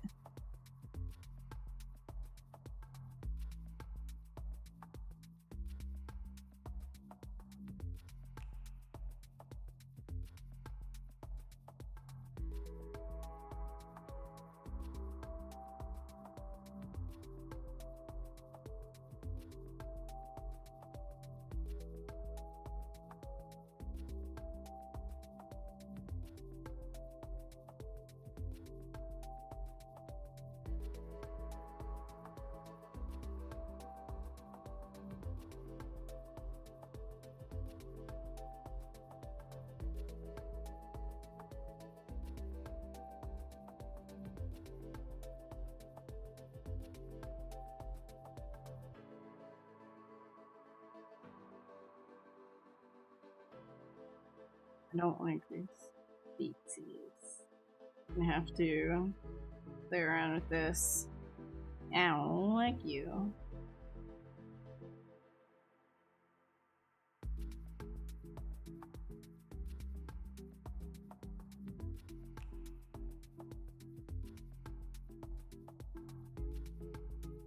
Yeah, one thing's for sure. This is nonsense.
Hey, Brooke. Barcook, what's up? What you making? Nom, I'm making whatever this dude is. He's the thing. He's a lion thing.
Barsic, okay. Gotcha.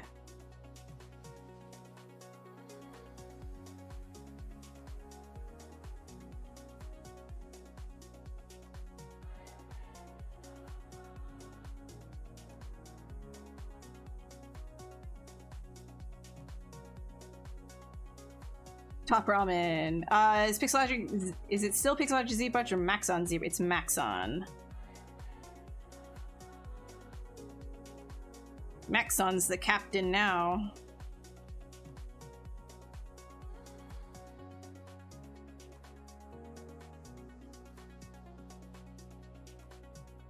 Oh, pressure change. That means it's gonna rain. Let me check. Let me check the weather. Is it gonna? I want to know now. Without fail. Okay, so you want to know something? I have a superpower. I have a superpower. It's like, it's the most Walmart bargain bin superpower that anybody could ever ask for. I would trade it in for an instant because I can always tell, because my jaw starts hurting. I can always tell when it's going to rain within the next few hours to a day. So I can tell when the barometric generalized pressure of like the surrounding atmosphere has lowered, because when a rain front is coming in, the colder temperature that brings the rain front creates a lower barometric pressure. So whenever I have a sore jaw, I can tell, oh, it's gonna rain. Even though it's got clear skies, I check the weather, lo and behold, within the next 10 hours, there's gonna be rain here. I would be a very useful tribe member, it's true, I would be. But I went to the dentist recently, and I told him about this, and he was just like, okay, let's take a look at your x-rays, right? We look at my x-rays, and it's because I have abnormally large tooth roots that go all the way up to where my sinuses would be.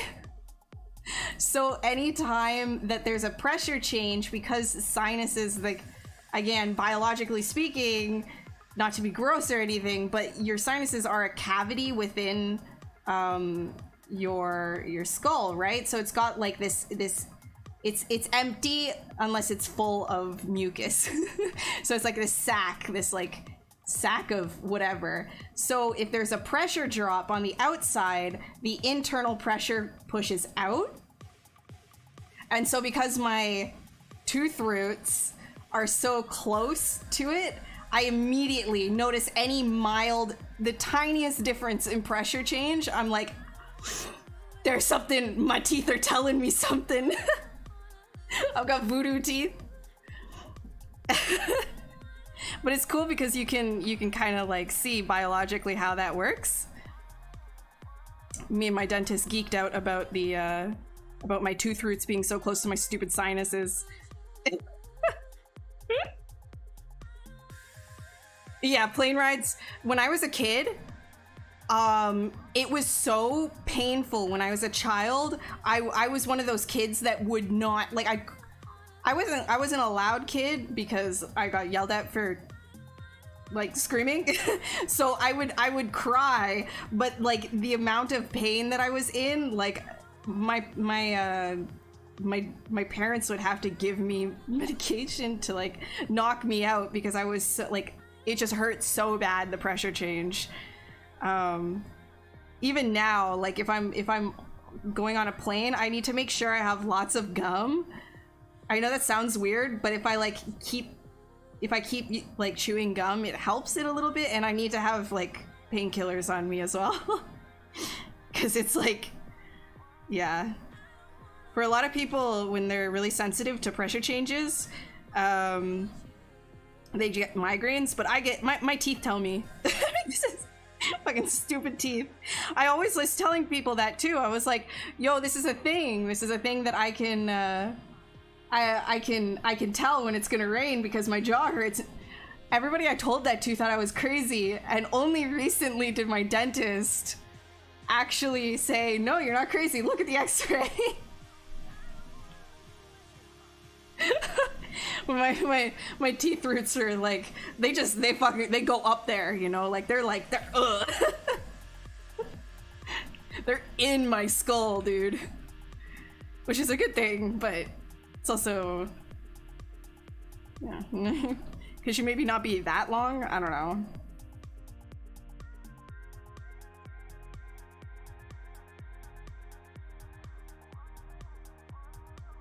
It does sound great. I know, but I literally just said right there, it's gonna rain, because this started, like, immediately I was just like, well, that doesn't feel right. It's gonna rain. I checked the weather. Rain. Yeah, within the next 12 hours. Woo! Hey, Sergio, how are you doing? Yeah, okay, well, I am a little crazy. That's fine. That's fair. That's fair. Fair assessment. But, okay, there's validity to my claims.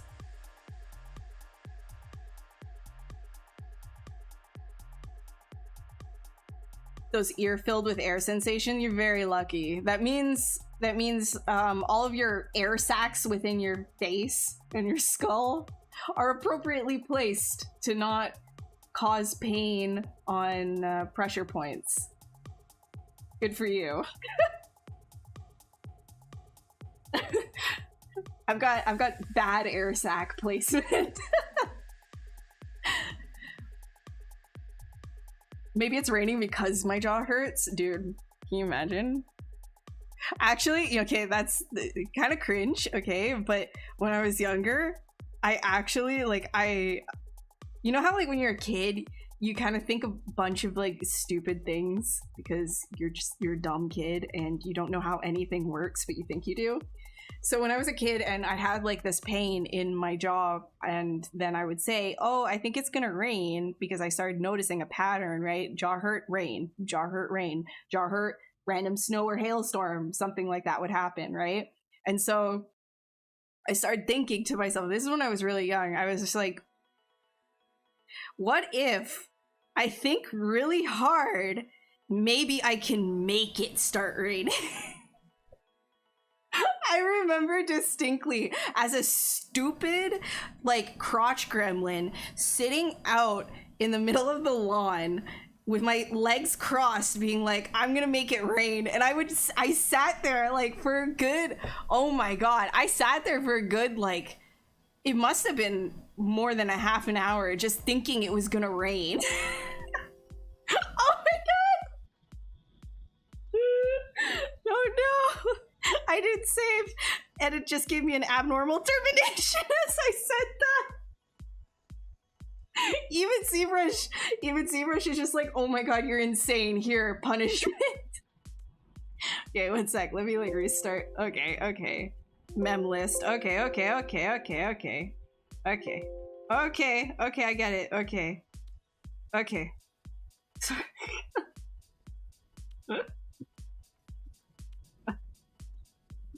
Whatever. God damn it. 1 second. We'll get her up again. Yeah! Bling! ZTL. There it is. Grab that one. There he is. There he is in all of his glory. We're good. Alright, let me save it. Yeah, I was out of memory because I had like the other project open as well. I gotta clear some stuff off my drives. Where is my scopes? Okay, there we go. I can't copyright.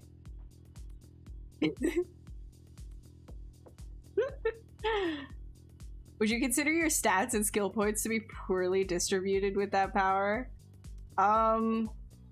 Yeah. Yeah, my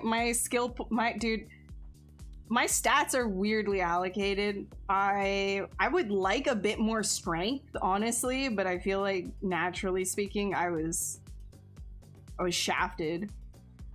Shafted, dude. Same with Constitution. Actually, I think I would rather more Constitution than anything, but like I was absolutely shafted in regards to Constitution. I mean, it could be worse, but I'd like more. Like I had weird rolls, man. I have like NPC rolls. I'm not gonna lie. Like my stat allocation is NPC.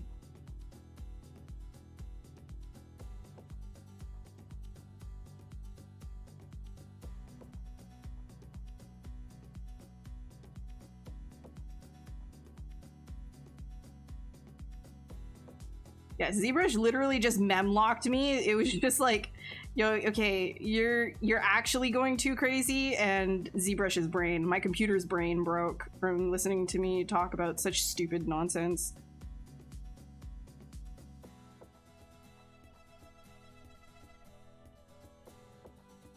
Nah, ZBrush is like, can we stay in real life, please? Thanks.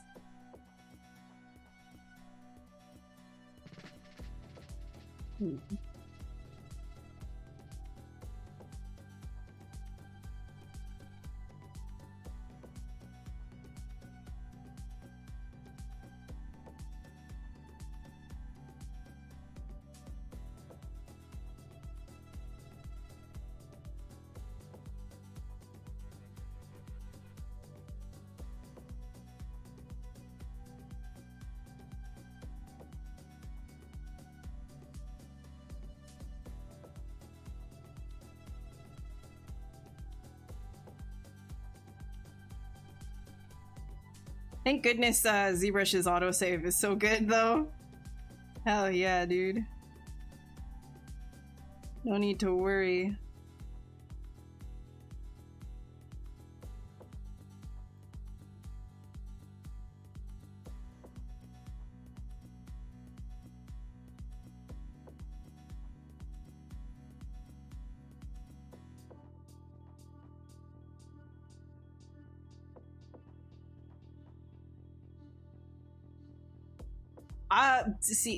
Yeah, maybe all my points went into subjectively being good at art.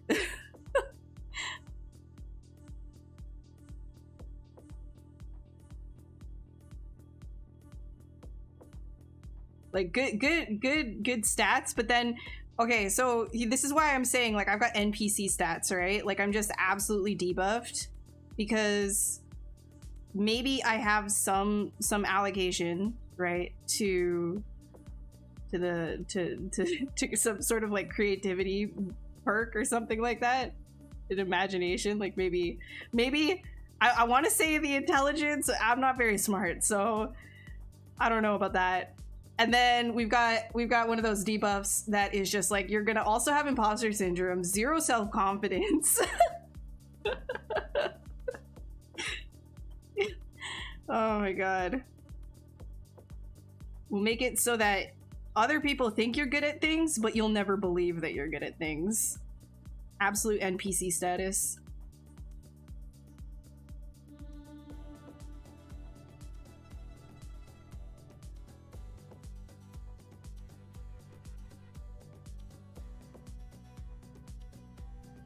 Yeah, right. I made this. We're just sketching here.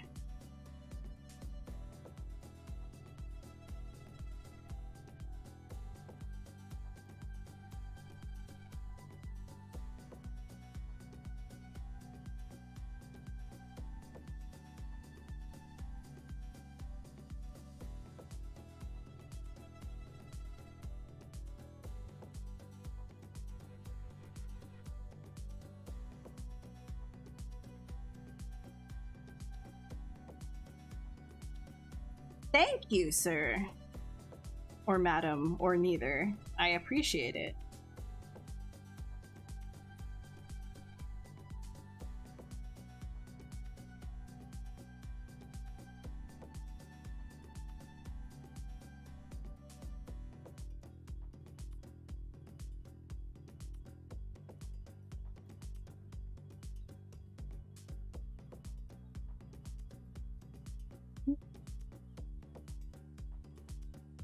If I sub to this account, will the money go to you, or this is it's a community. It's a corporate.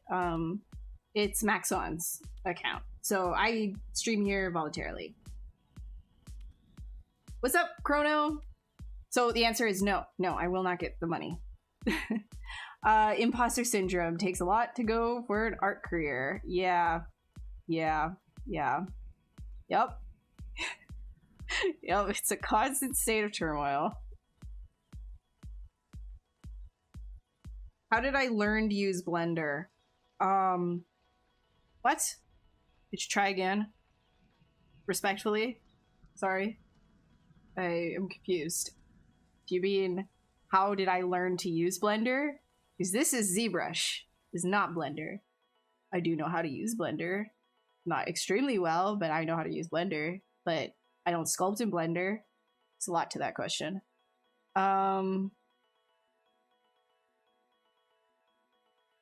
Who is this suck a nice wolf boy?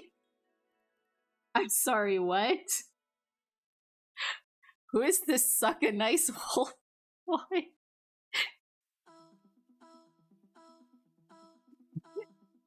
Sorry, what?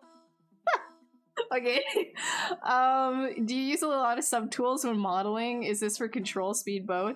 Yeah, I usually use like a ton of subtools because I don't like thinking too much about what it is that I'm doing. I just kind of want to do it, right? Like, technically speaking, I can worry about all of that later at a more convenient time when it is not the design and have fun process. So lots of subtools make it easier to do that.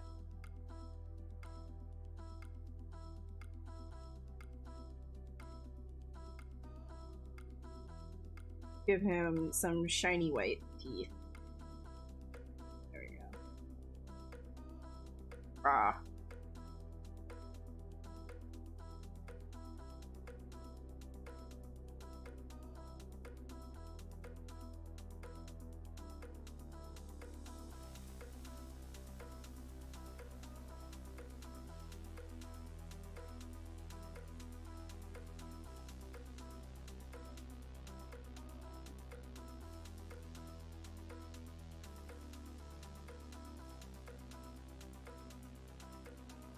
Oh, you wanted to say nice? Yeah, he's kind of like, he's like cat, he's like some sort of an anthropomorphic type character here. He's very forward looking though, looking at this. I kind of want to do something here to fix that structure. I mean, it's not bad. I think it could be better though, so I'll probably do something there.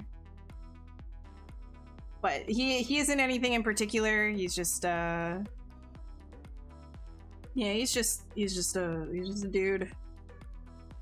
Just a furry dude.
Suck a nice wolf boy. I mean, if you really want to suck a nice wolf boy, be my guest. We're all friends of the furries here, aren't we?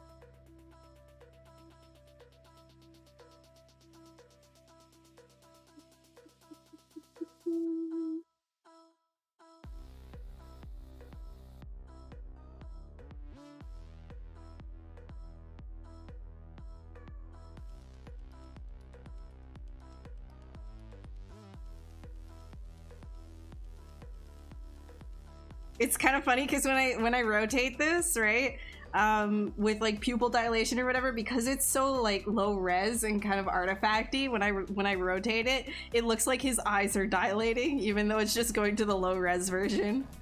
See, it's kind of woo, kind of neat.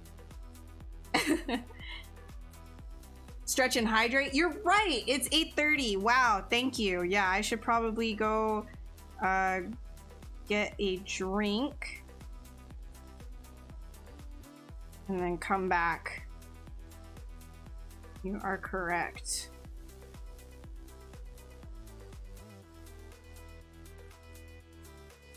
Hold on. Before I do that though, let me like just this a little bit.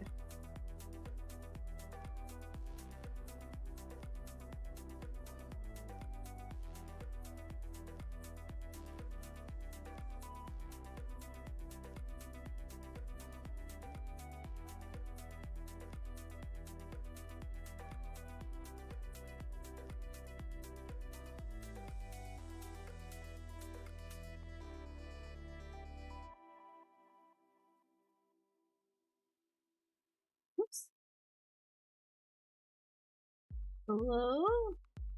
Hello? Brush? Reset? It's working now? Oh my god, that's masked. I'm so stupid. Okay.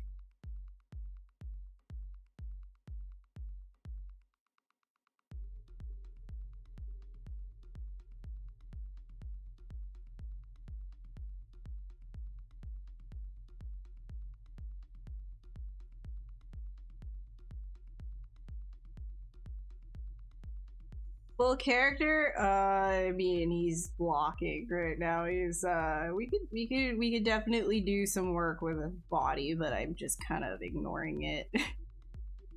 You know, as one does. Let me just see how's this. A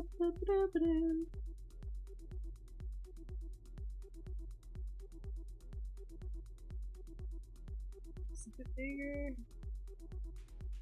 And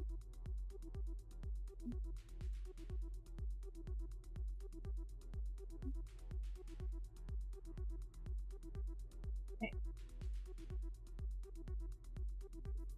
Obviously could do this a lot more precise if we really cared, but I do not really care.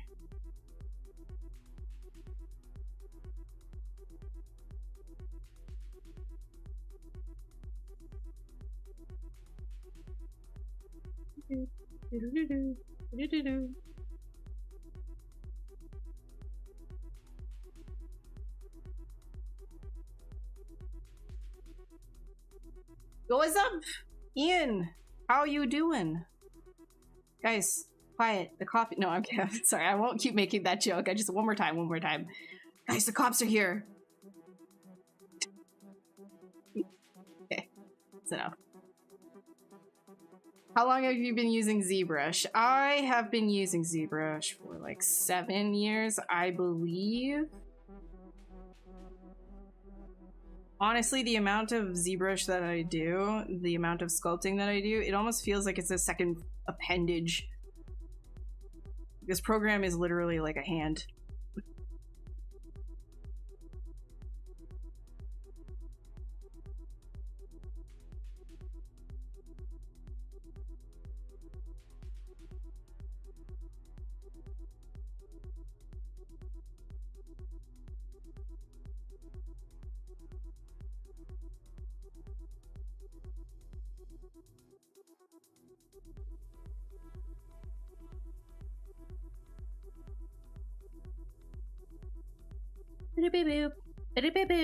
Saving, and I'm gonna go take a really quick break, okay?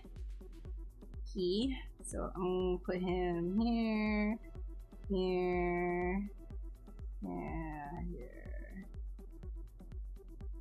There we go. Alright, I'm gonna go take a quick breakery now, and I'll be back to do whatever else with this, okay? So go take a stretch. Don't get blood clots. Stand up, do your stretchies, and I'll be back in just a few minutes. Aight? Tidy tidy? Tidy tidy? Aight. Okay.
Now we have a Monty.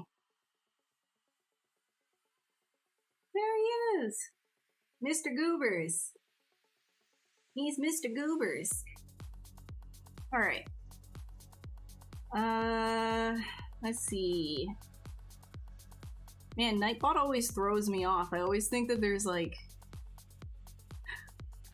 somebody linking a bunch of stuff. Hi!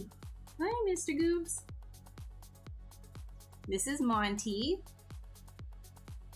My little boy who has lots of anxiety.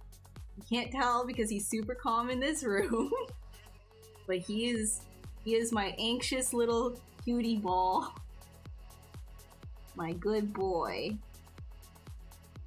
But yeah, anytime I'm holding him, he just doesn't do anything. He just kind of judges and lays there. But here he is. Here he is in all of his glory. Monty great, right? Yeah? Give us a boop. Oh, good boy. Wow, very good. Oh, missed it. Oop. Nope. Missed it. Nope, missed it. Try it again. Nope. Oop. He's a good-ins. Here. I'm gonna give you a sneak peek of the goods. The goods. Wanna seek some corgi ass?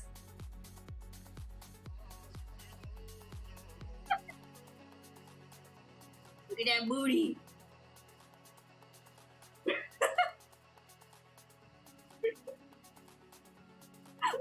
Big loafy boy. Alright. You're a good boy. Yeah, he's a good boy. Okay. Oh, cool. Whoa.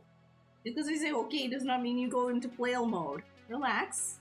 Relax. Good. There we go. Good boy. There you go.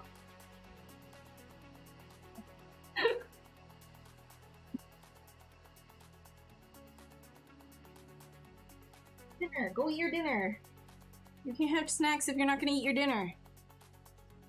Child.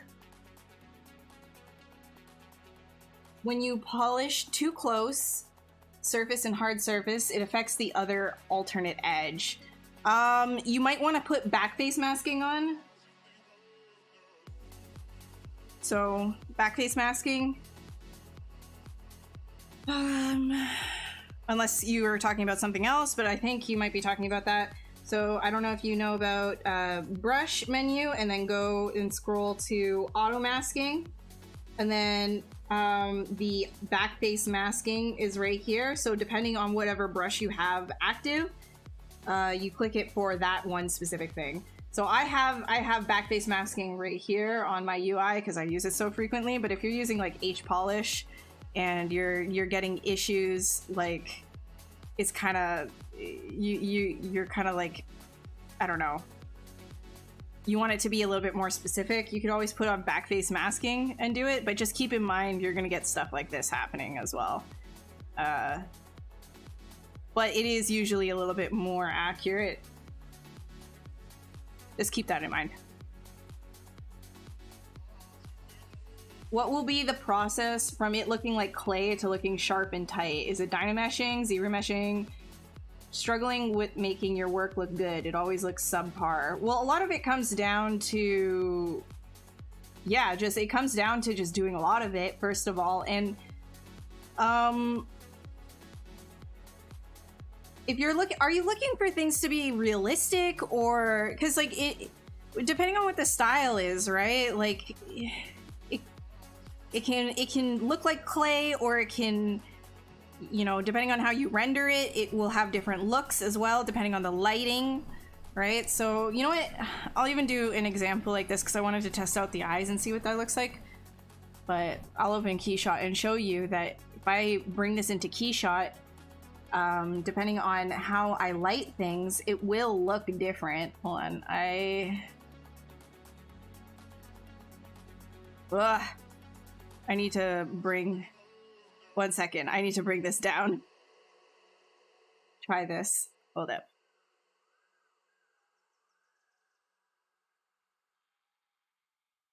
Okay, should go over to Keyshot. But yeah, so if you're trying to get things looking as tight as possible, make sure that you're focusing on your foundation and making sure your foundation is looking good, and then start adding details on top of that. If you're not adding details on top of a strong foundation, everything ends up looking blobby anyways. However, you can get away with a lot of stuff once you're in the render. So here, let's do this.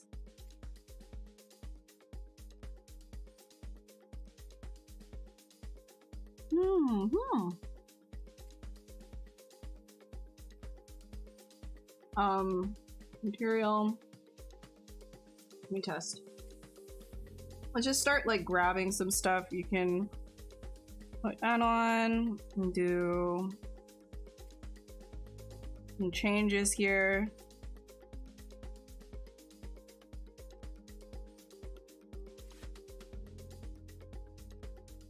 Alright.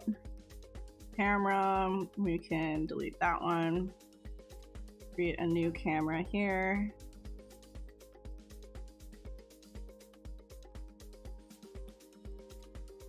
What's our lens setting? This is 50 millimeters. We can change that. A little bit more ortho. 5. Yeah, maybe a 70. Good.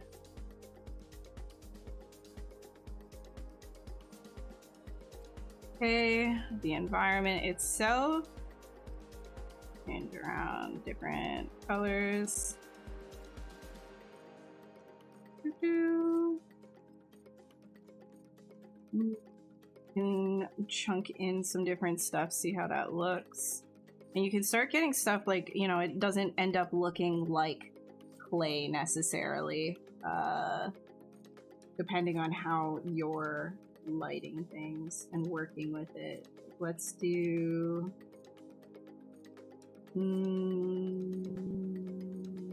got a lot of stuff here. These are actual clay things, but we could do something in paint. We can grab a matte paint here. It'll probably be pretty decent to go off of.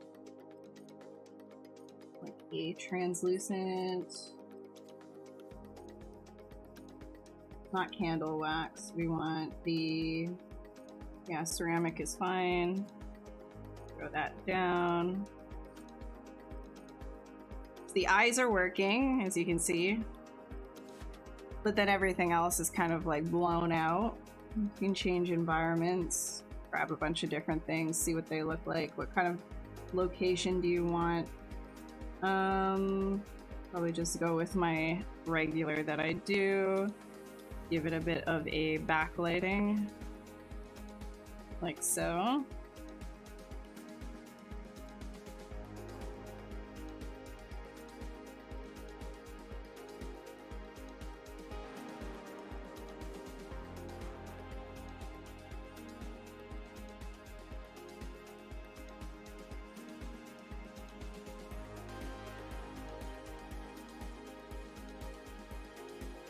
Camera, where's my what's this guy?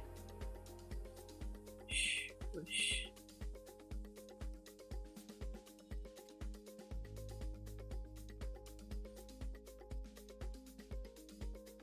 These guys throw down an emissive, or actually no, let's grab like an actual light. No, materials. Right. Area light, will be fine. Camera, nope. I can pump that up. Too much.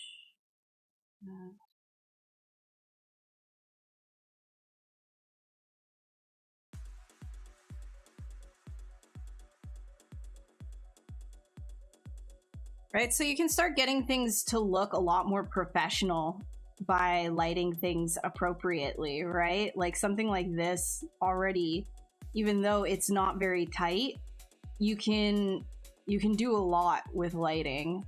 The actual sculpt itself is very rough, and you know, not very finalized. But if you're rendering things and lighting things in a certain way, you can actually make it, like, the presentation is a lot of it.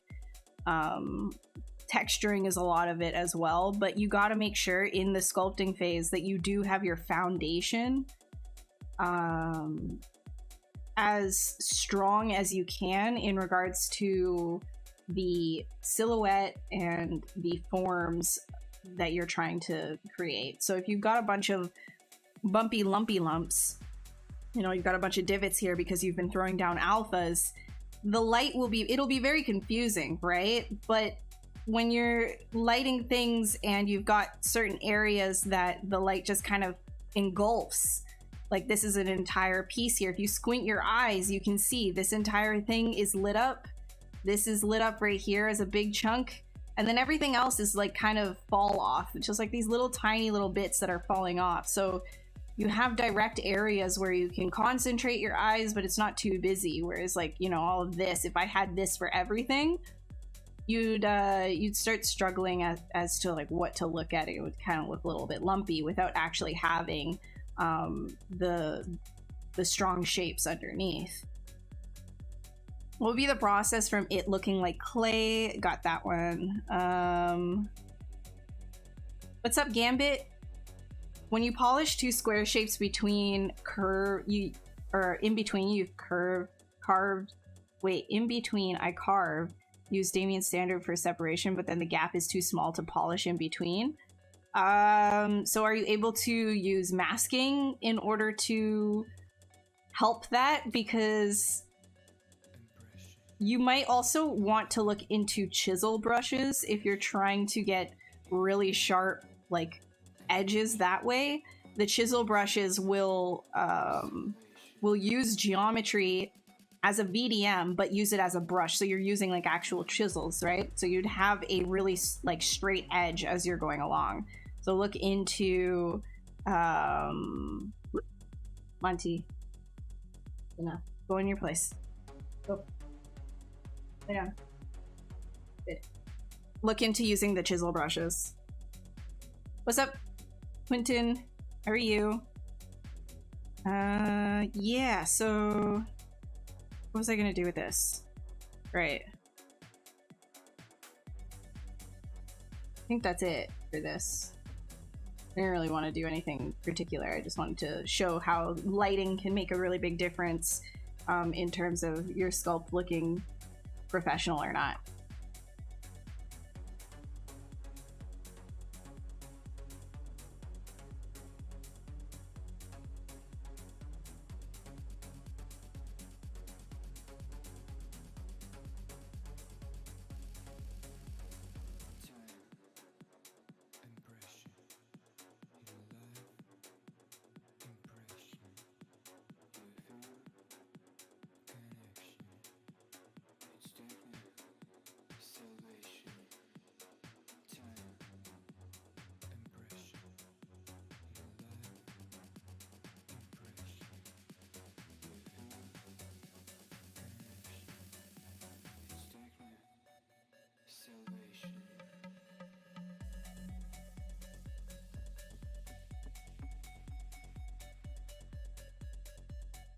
Oh yeah.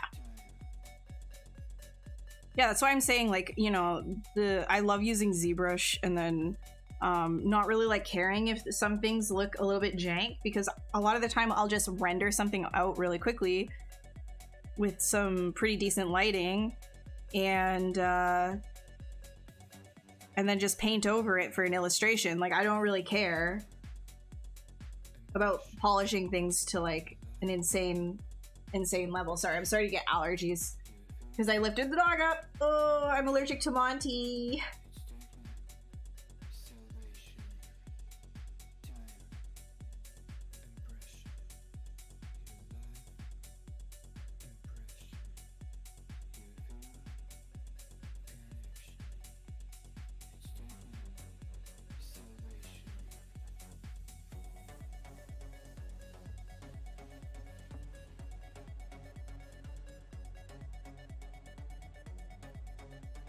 Like if it's for like a production model though, obviously I'll spend a lot more time into actually polishing things, but lighting goes a long way.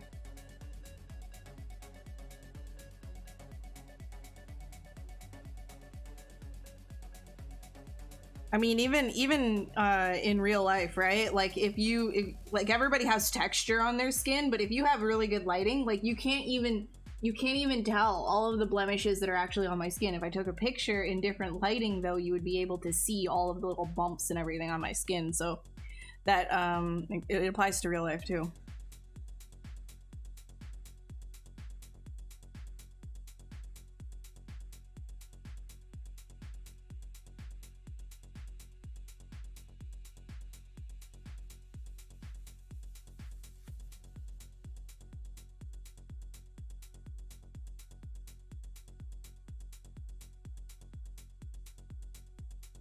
You can honestly assume that anything that you do, most things that you can do in 3D is applicable to real life because it's all based on real, it's all based on real life.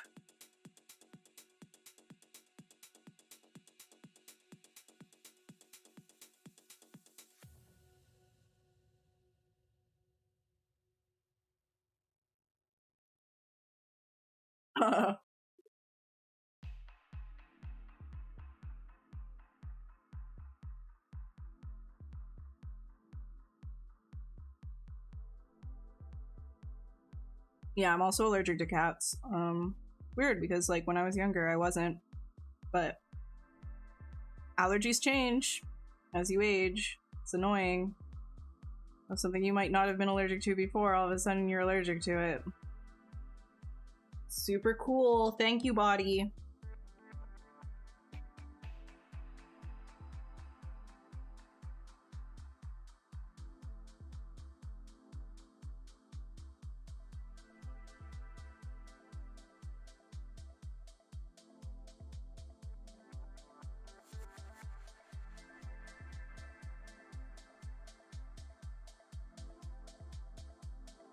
Doesn't stop me from loving my Monty. My good boy. He just isn't allowed, he just isn't allowed in the bed.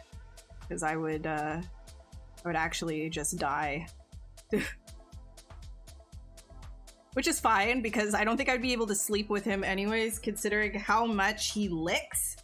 He's just always licking. He is a lick. He loves licking himself. It's just lick, lick, lick, lick, lick, lick, lick. More so than any dog I've ever had. But he also has allergies to things, so if he's allergic, I'm allergic. We're just spiritually connected, you know, guys? Like, me and my dog. Oh my god.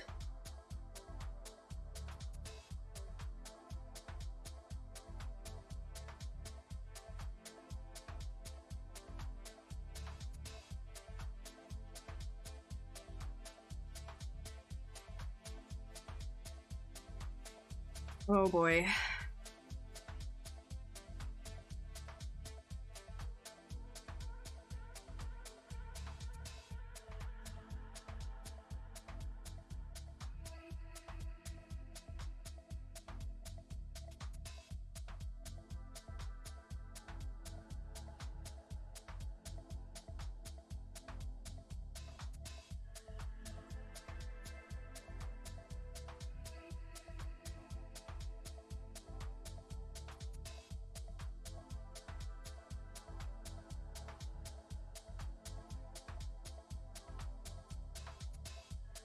Part dog bros.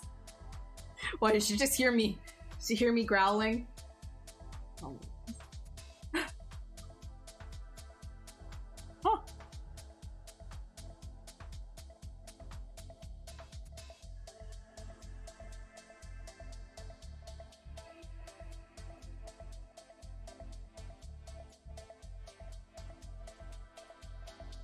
At work, we've made nighttime maps before, and when somebody has the idea to make daytime version, all the artists are like, we're gonna have to fix a lot of stuff, yeah.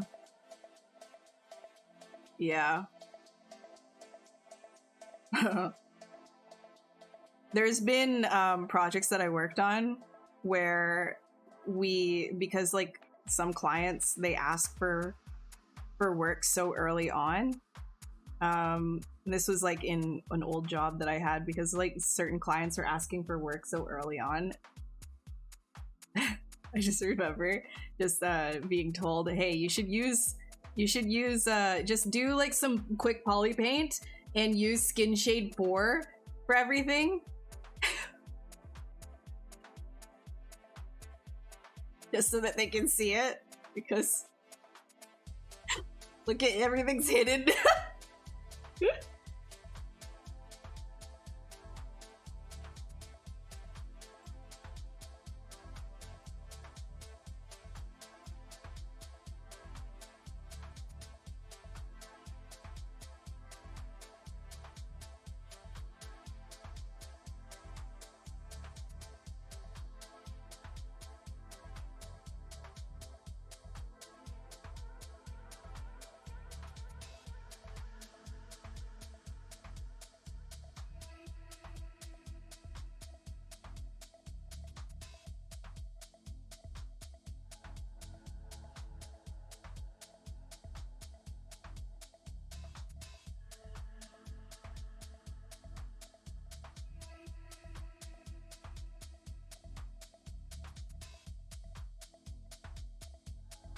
You're not your neighbor's cat? Well, I mean, depending, usually the animal allergies come from dander.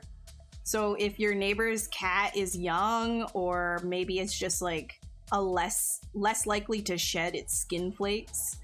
Like if the only reason why I'm really like allergic to Monty is because when he gets allergic, he gets contact dermatitis, aka like contact like eczema or whatever.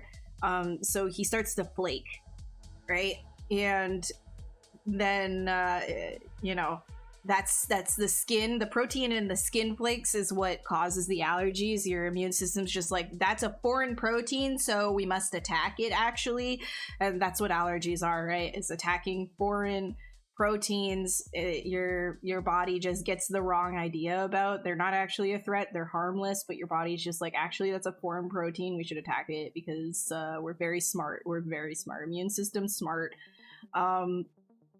So that can change, right, as because, you know, cell turnover, etc. As you age, every 7 years or so, enough like replacement has happened within your body for your immune system to be a totally different set of cells that might believe a different protein is now all of a sudden the danger culprit, and all of a sudden the ones that you were allergic to, hey, you're not anymore, congratulations.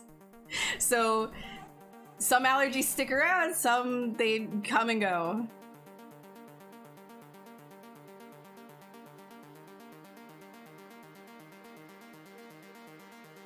Hey, buddy. Got that. Lay down. Lay down. Good.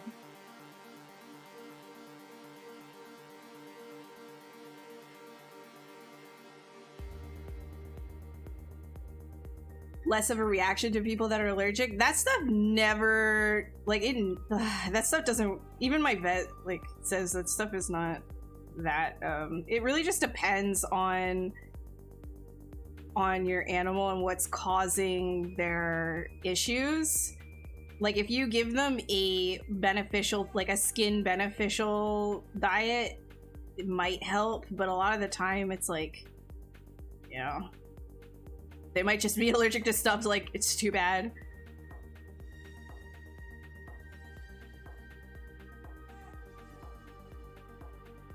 Oh my god, my nose!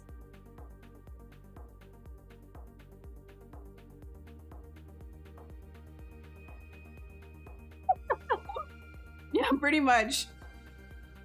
Pretty much. I mean, I don't think that, like, I feel like that would be very rare. I don't know about that happening. I mean, I'm not a doctor, I don't know, but I feel like just all of a sudden out of nowhere becoming so incredibly allergic to something, I feel like that's a very, very random, rare, weird case. Because like this, it's not like your body is on like this very predictable, like specific 7-year timer, right? It's like a gradient, because like, again, it's like replacement. Your body is constantly replacing itself. You're not the same as you were even a millisecond ago, exactly down to the last cell count, right?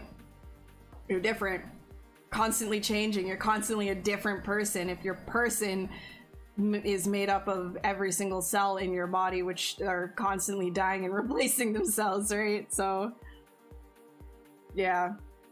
Hey, Mage. Sorry, is what I'm talking about making you think that I'm not okay? I'm sorry. I'm doing good. I'm just allergic. I'm just a girl with allergies to my own dog. Oh, this cat's thick.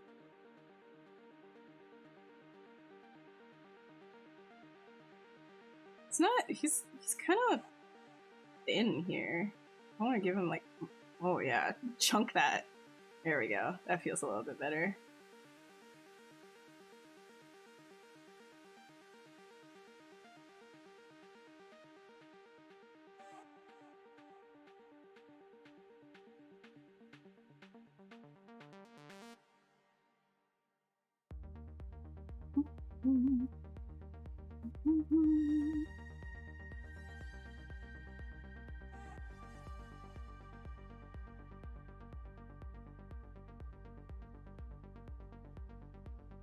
Yeah, you all of a sudden developed an intolerance to garlic. Dude, it happens. I don't know.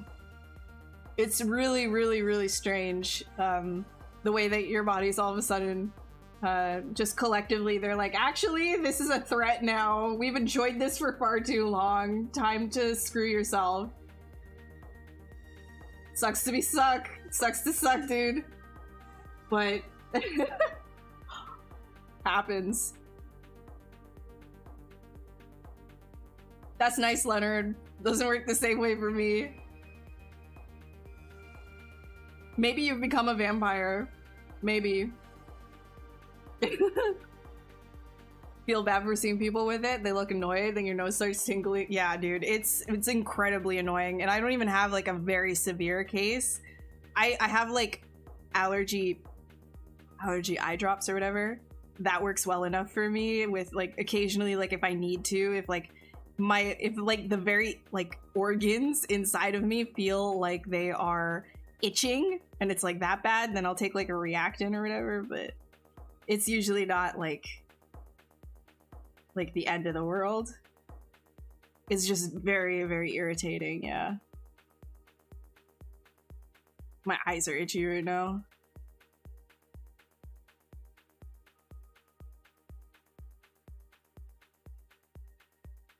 Gluten intolerance. Yeah, that one's actually a lot more common than I think people make fun of it, right? They're just like, oh, you want gluten-free, like you're such a hipster, but like no, gluten intolerance is like that's like a thing. I mean, if it's like severe and you've had it your whole life, that's like celiac disease, right? But gluten intolerance in general is pretty common in like for a lot of people in terms of how it makes them feel, like pretty like bloated and yeah. Anyways, I don't want to get into like the digestion talk, but yeah. Gluten. Fun.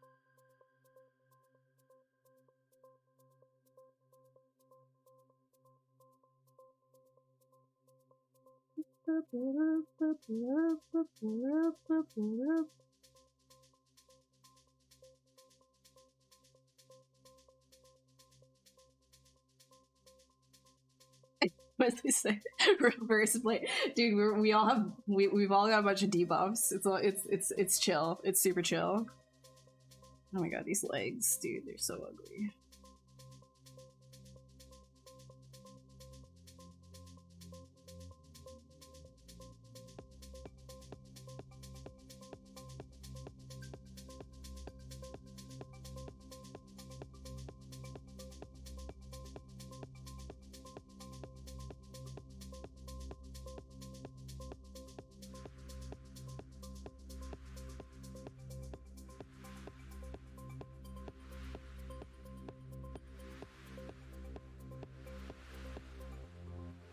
Oh my god.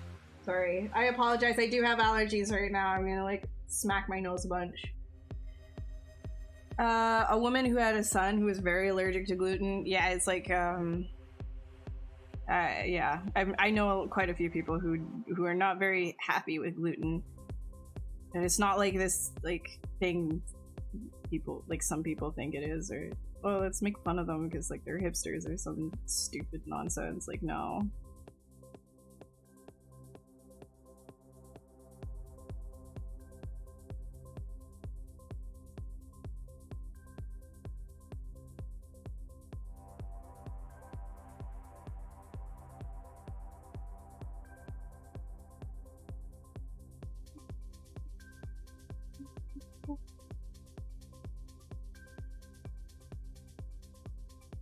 You.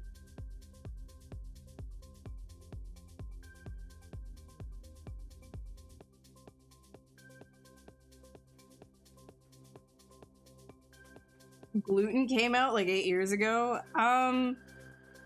Probably more awareness to gluten intolerance for sure, but gluten is like in a lot of the things that we eat, like anything with like most breads and stuff. If it's not like a very specific type of bread that you're eating.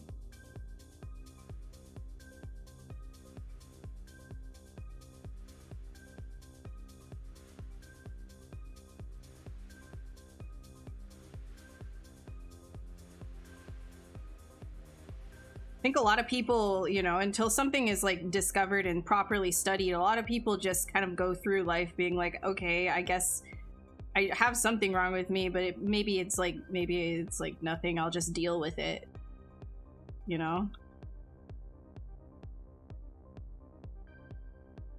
And then awareness comes out, and then a lot of people are like, yeah, but it's always been fine or whatever. But in reality, it's just most people just weren't talking about the thing because nobody knew about it.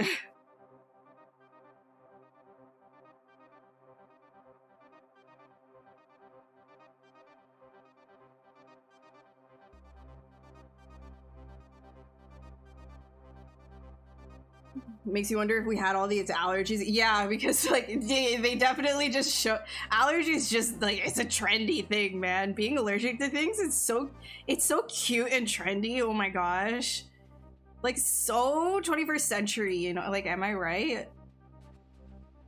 It's like such a like. God. Okay. Oh.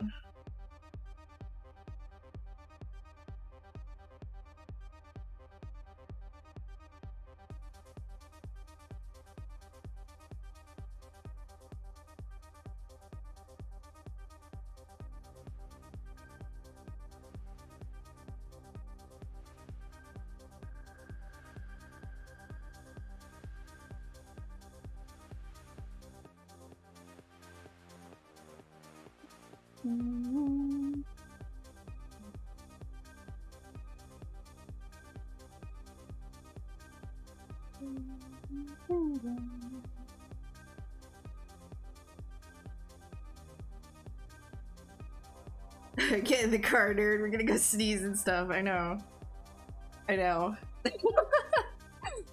Can I see myself in the mirror? Oh, the vampire thing. Oh my god. Is there a quick way to concept environments in 3D? Yeah, there's lots of quick ways. A lot of it comes down to like kit bashing, whether that be with like Quixel or your own library that you're making up for yourself. You know, kit bashing is a pretty good way to just like do stuff really quickly.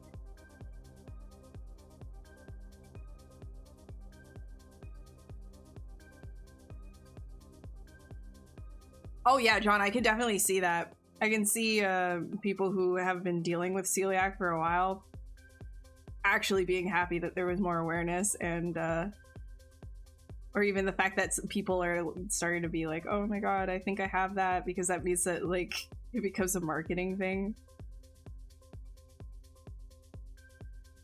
I don't know. There's always like people who are going to choose to be annoyed at the fact that people are saying they have like certain intolerances to certain foods, but nothing is stopping you from eating what you want to eat. I always found that funny. Like, for me personally, if I can go for a vegetarian option, usually I will.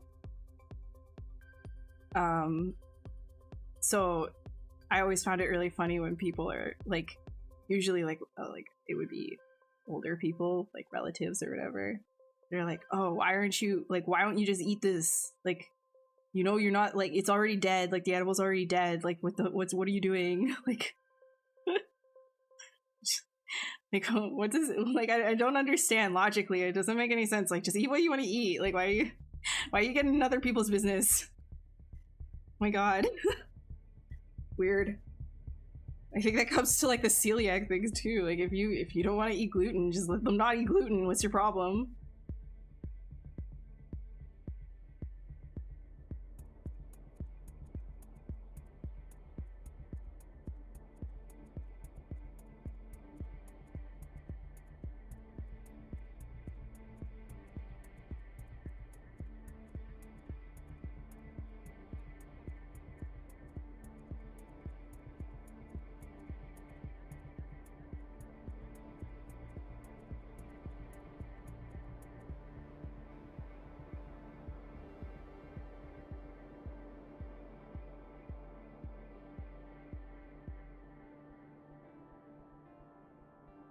Like, it's not even there, like, it's not even changed to them, though. Like, just let the people around you be who they want to be and do what they want to do. If you want to keep doing what you do, go for it. Just, like,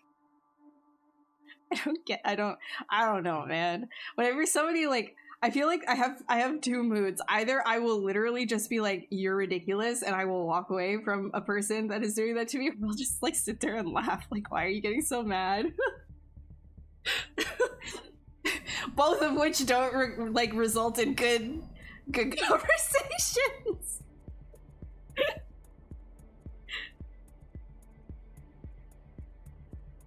Oh well.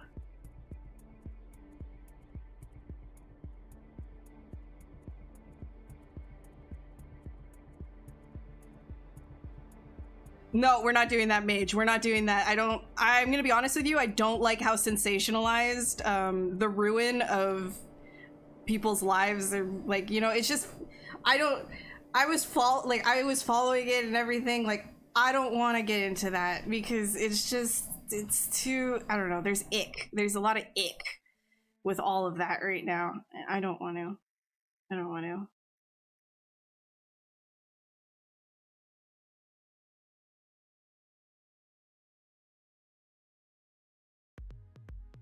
Oh my god, this is...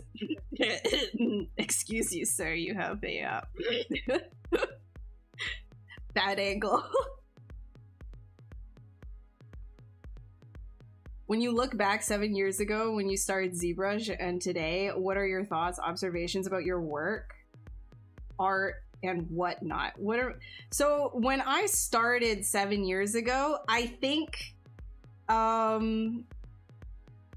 was a lot more excited about doing things. I feel like I still have so much, like an infinite amount to learn, right? But I feel like there's a level of formula that comes down to doing it for so long that when you first start out, you don't have that.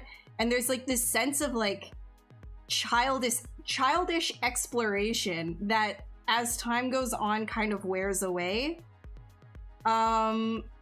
No, I wouldn't say I lost my joy. I lost that spark of exploration. You know how, like, if you go hiking as a kid, things are absolutely magical? You go hiking now as an adult, you can appreciate the leaves in the trees, but you understand so much more, so it's a different kind.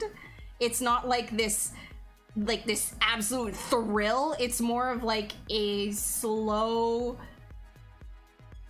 appreciation for everything if you let yourself be that way, right? If you let yourself be enveloped by the hike and the nature around you and look at things at their tiniest details and then zoom out and then back in again and really let your mind go with where you're walking, you can appreciate it a lot. But then when you're a kid, it doesn't matter. You're like, everything's exciting because everything is new, everything is novel. So it's the same kind of thing with art, is that level of I guess nitrous, like, you know, like you're just like, you're on the gas pedal, like, oh my god, this is the coolest thing, this is insane, everything is insane. As time goes on, that kind of like it erodes, but it turns into something else. So I'm at that point now, which is very interesting because I never really saw myself going in that direction. You don't realize that that's gonna happen in that way, and it's not, you shouldn't view it as a negative thing either, and you shouldn't ever be upset that all of that intense spark is gone. Understand that it's transformed into something else, kind of the same way as like you have with interpersonal relationships and, like, you know, falling in love and things of that nature. These feelings, these emotions, they mature and they change, and that can be applied to what you're doing with your artwork as well. And it's very, very interesting to look back by just like, you know, because a lot of people might, and I've done this too, you look back and you're like, oh my god, I had like so much energy for what it was that I was doing, but it's because I had a different mindset, right? Like, I didn't have all of the experience already. It's just, it's kind of an interesting contrast. Keep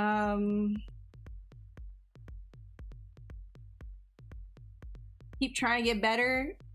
Should I keep trying to get better? You feel like you're telling me to learn boxing, but up until a point where I register my hands with ZBrush.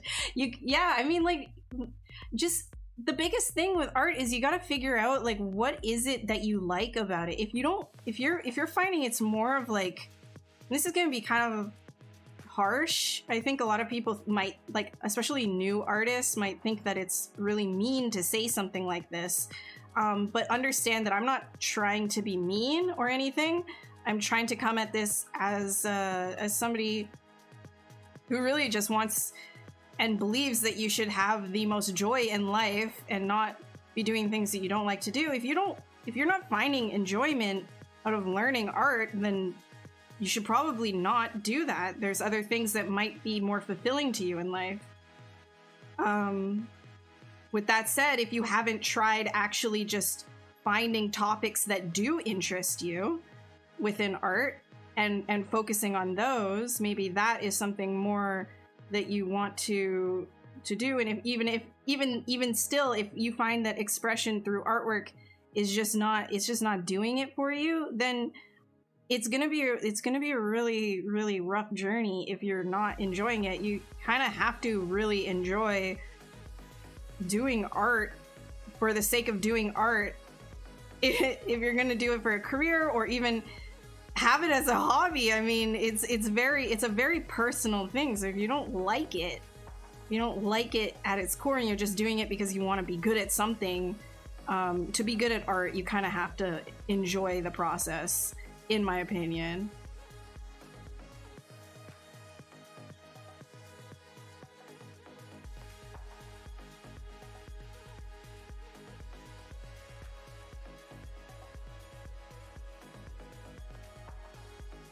Yeah, there's a comfort in that, Leonard.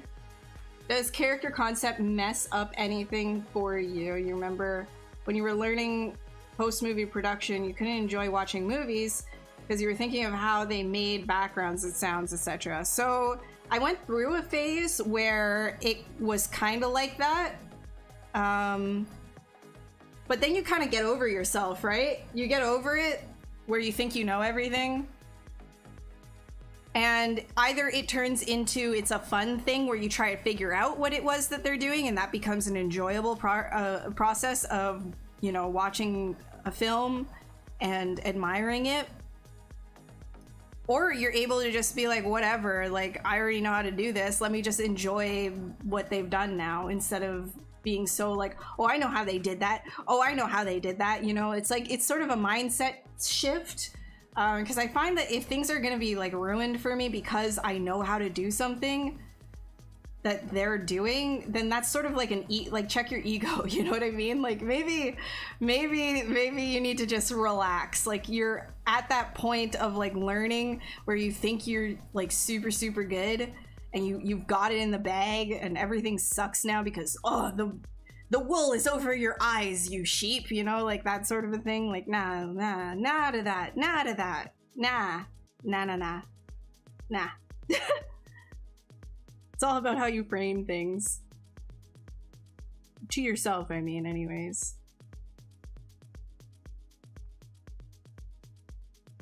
But that said, though, like, quality bar definitely goes up, right? Like, maybe before, let's say you were not privy to the ability to do stylized characters before, and now you've done a couple of years of stylized characters and you feel like you know what goes into making them, and you've developed a taste, an eye for it.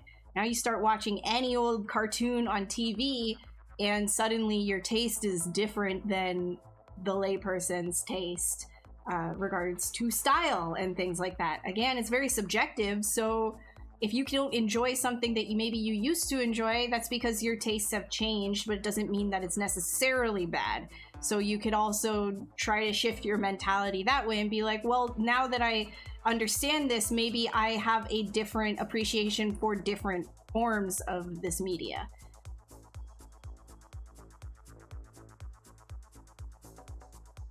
The school, old school Mortal Kombat, Crush Bones. Oh, yeah. Dude, that stuff is so much fun. That is so much fun to do. I love doing that with, like, the celery and things like that. Oh, it's so good. One of the things I remember doing at one point, like, I never got really into it. It was just one of the courses that I had in college for sound design, is I remember taking, like, this bucket, like this plastic bucket, and trying to get sort of like a crunching noise with it. So I'd put gravel at the bottom and I just kind of like let like other things drop, like even if it was just like sand or whatever, just to get like a little bit of that, like those high pitch hits or whatever. It's kind of neat. And then you get to play with like the reverb and everything. I wasn't very good at it, but it was very fun. It was definitely very fun.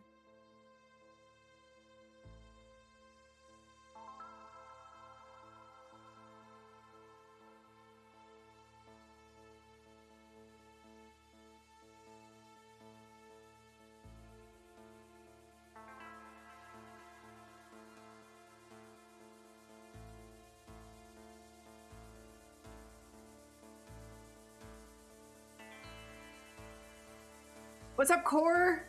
How you doing?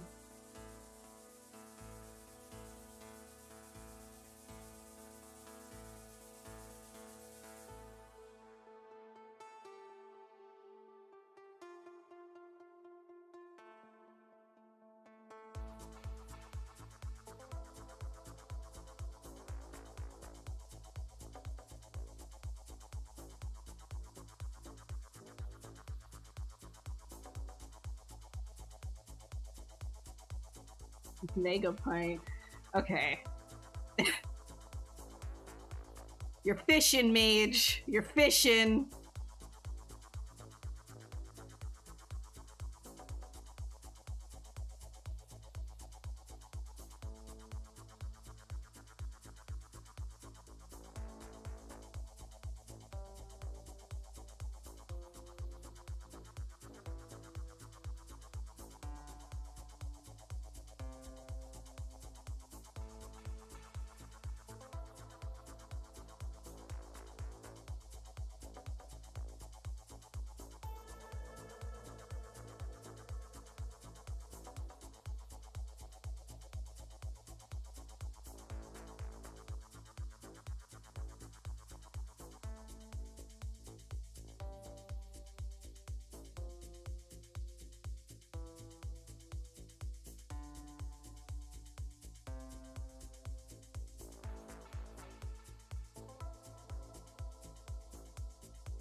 It does look like an owl, doesn't it?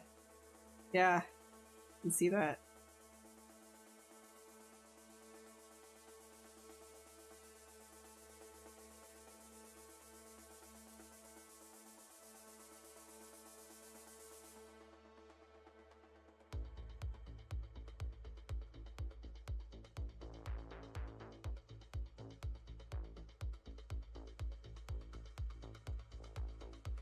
Every morning at this hour, you turn to ZBrush just to listen to me speak like a podcast, like you're, oh my gosh. That's amazing. Thanks for letting me know, Nicole. That's awesome. I'm glad that I can be that podcast for you. I'm a very self-conscious girl, so the fact that somebody actually enjoys listening to my stupid talks is flattering. Appreciate it. Thank you. I'm glad I can be that for you.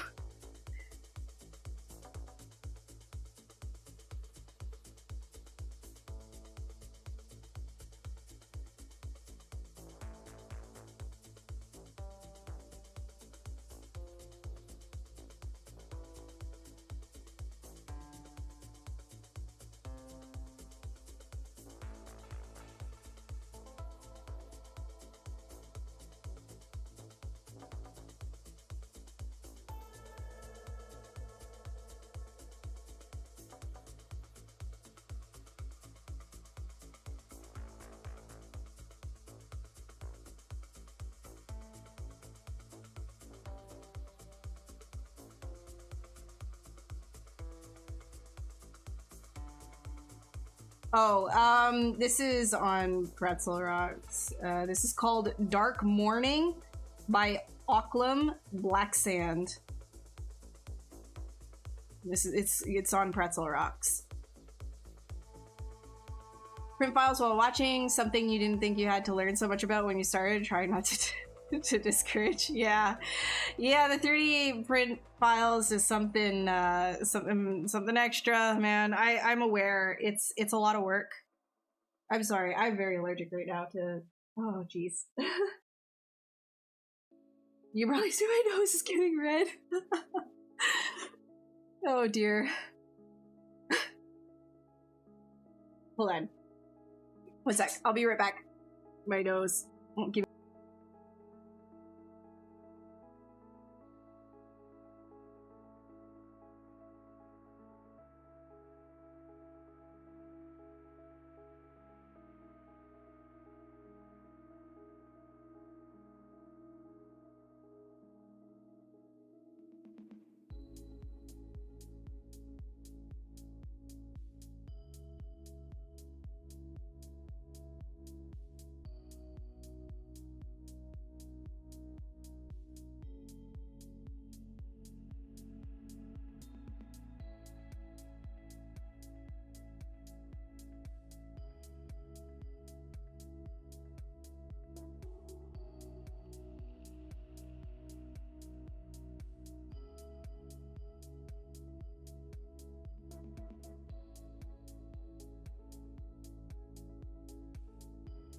Sorry, continue. I appreciate it, Mage. Thank you.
I want to steal my models. Stop.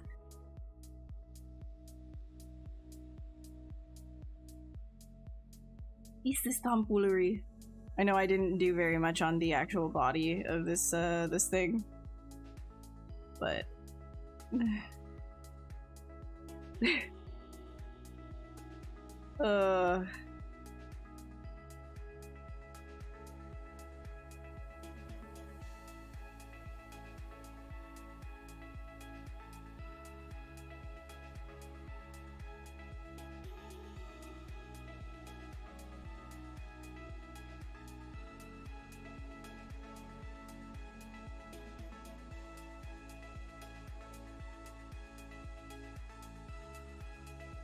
Would we give him little, like, little monocles?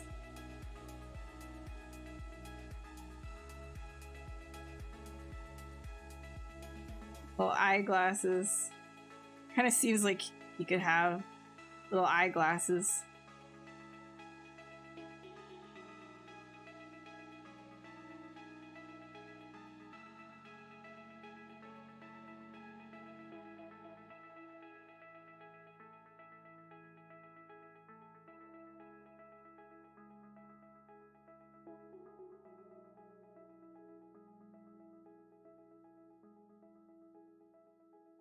Any tips for beginners, like tutorials or artists to use as reference? Tutorials for beginners, there's so many out there. Honestly, there's, like, YouTube is your best friend. But I know that Pablo has, like, an introduction to ZBrush thing. There's also, like, Z Classroom stuff for individual, like, different things that you want. If you wanted to learn different, what are they called? Tools within ZBrush, like different, like Dynamesh, what does Dynamesh do? You know, how do you change materials, etc. Like Z Classroom is there for that. Then, like a lot of the other artists here, not just Pablo, but they all have like their own beginner tutorial type thing. Michael Pavlovich is an amazing one. He has so much stuff on his YouTube as well to learn ZBrush from scratch. But if you're just starting as like an artist, like a beginner artist, then I would recommend the YouTube channel Proco. Proco is really great. Awesome stuff. Even if you're like intermediate, you can still learn things from Proco as well. So that's what I would say. You need to find good reference, like according to his feature. And wait, just one question. When you need to find good reference, like according to his feature, and what sites? I'll usually just do a lot of Google searching, and I'll have PureRef. PureRef, if you don't know what it is it literally just lets you make a board that is super easy to navigate on your screen. You just drag and drop pictures there, and you can move them around wherever. It's kind of like just taking digital files and throwing them on your desk. That's what PureRef is. So get yourself PureRef, and then start thinking about exactly what Google terms you want. Anatomy, there's like a lot of different anatomy sources out there. I like my physical anatomy sources. I also use anatomy for sculptors, but my physical anatomy things, like I've got the 3D total models. You can see got like a bunch of different animal ones as well. So these help me, but you don't need to have the physical ones. I've also got anatomy books. But again, like I come from a 2D background. I like whole like tactical things where I can actually like spin, like I can like move around this, take my pen and like kind of like draw on top. Like that helps me in the way that my brain works, to kind of like remember how things go. So actually being able to touch things and kind of make the motion, it helps me anyway. So the tactical anatomy references are very nice. But if you don't want that or don't have room for that or money for that, totally understandable. There's also Anatomy for Sculptors, which offers there's a digital PDF version of that, and it's an incredible resource. And if you're learning from the very beginning how to do anatomy at the very start, you could literally go through that book from the beginning to the end and do studies based on what you see, because they do start with proportion. Like, how do you just forget about all of the like big like muscle attachments or whatever, just focus on the shapes. That's how they start that book. So that's how I think a lot of people should start learning anatomy, is don't worry about you know, oh, the bicep and then the triceps and then the whatever seps and the crazy seps. Like, who cares about the seps? You know what I'm talking about? Like, just get the proportions down, and then you start adding knowledge on top of it, kind of like layers, right? Think about it like a layered cake. Your knowledge, you got to put the base down. You got to have something there to start cutting away at and icing and everything. Like, you need that base knowledge to start from. So that's what I would recommend if you're just starting. And then anything else from Proco as well is really good stuff as well on YouTube. Yeah. So, this one's Eric's figure. So this one's not mine. I just permanently borrowed it from Eric. But if it were mine, I wouldn't be so scared about taking like something that can be erased, like a pencil, and drawing on top of it sometimes, right? Or even just kind of taking like tacky, like like that blue tack, like the sticky tack, and just kind of like laying down muscles on top of it so you can kind of understand. And this is like basic knowledge stuff, right? Like super basic knowledge stuff. If you were going to do more like anatomy and pose, anatomy, dynamic anatomy, etc., then you need to really know. You need to really know what the muscles are doing in order to do that. But when you're first starting, I would recommend that kind of stuff is just look at the surface, look at the proportions of things, and don't worry about all of that extra like underneath, like what's going on. Just keep in mind that yes, there is a skeletal structure and muscles sit on top of that. So there's hard, and then there's the squishy on top. But you don't need to get like super crazy with it. Try and simplify as much as you can initially, and then layer on top. Okay, what was I gonna do again?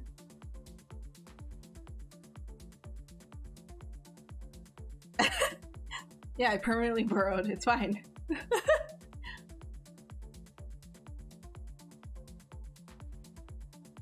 Yeah, MK, they also have so 3D sculptors, or Anatomy for Sculptors has like a model online, I think, too, that you can rotate around. It's in position, it's in pose. But another thing too, now this it's more of a chance for you to get into incorrect anatomy and incorrect like skulls and things like that. But if you want an idea of a lot of like models that are already made, you can always go on to, what is that website called? Oh, I hate it when that happens. Hold on.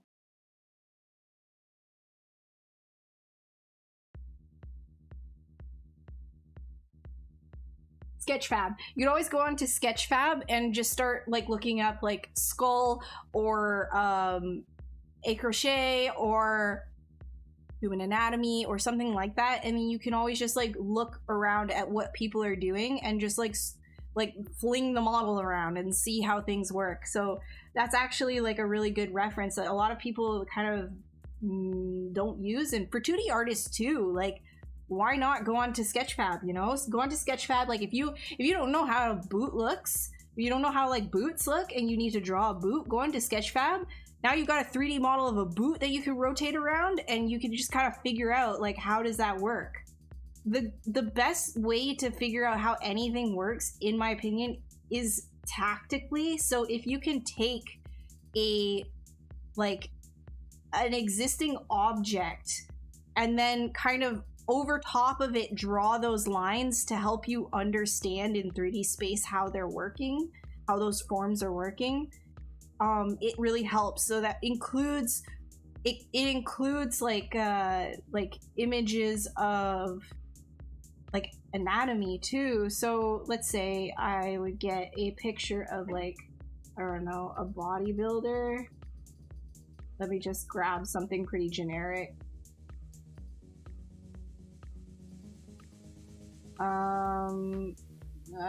Well, these are questionable pictures. All right, Arnold Schwarzenegger. Okay. Like, one of the best ways to learn anatomy is also not just by doing it, but like, let's say you have like a bodybuilder, right? And or depending on what it is exactly that you need to do, or the reference that you're using, if you don't understand something, here we go. If you don't understand something, why not just take the reference that you have and then start kind of like drawing over top of it? Okay, like how does this work? Like, where is this going? Oh, this is going in here, and maybe the deltoid is here, right? And then, oh, these are the triceps under here. Here's the bicep, and it like has the two heads, right? And so you can start like kind of figuring it out. Oh, look, the serratus is right there. That makes sense, you know? And how things kind of like based on like what your anatomy knowledge is. Like if you were to like look at this guy and then you start looking here, oh, okay, I can see like the serratus is coming down, and then this is like where his like rib cage would be, and then oh, okay, the abs, right, are here, and then this is like that flat part on the inside of the chest, and you can start to understand how all of these muscles start to work and interact with each other. And if you do that, things start making a lot more sense. Because if you look at this and then you look at an average a crochet, things don't really like go one-to-one, because bodies are weird. Every single body is different. The way that those muscles look on everybody looks different. They all attach in the same methodic way, but they're all different looking. So in different poses and things, stuff starts to look weird. And the only like surefire way to really learn that is take the picture and start drawing on top of it the muscles that you know, right? And if it helps too, you could even start doing this kind of stuff, and that will dictate like the volume of certain things, right? You can dictate the volume that way as well. It might help. You can color code things, etc. But that's probably one of the best ways to learn, is tactically. Get your hands on it.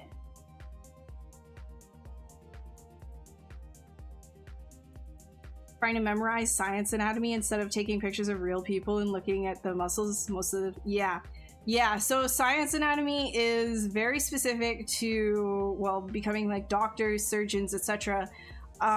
Whereas anatomy for artists, we need to know the muscles so that we can represent what isn't seen in an artistic way. So if you were to like look at like Frank Frazetta, for example, all of his figures are artistically anatomic. So a lot of the time in the positions that he will that he used to paint his figures in, they wouldn't necessarily always be that picturesque in those positions, but because it's artistic anatomy, you kind of paint what you expect to see based on your knowledge, right? And you can only really do that if you know how the anatomy works to begin with. Doing it scientifically, it's very rigid. So there's a different mindset there, is you kind of let go of hard reality for something that makes sense and is artistic.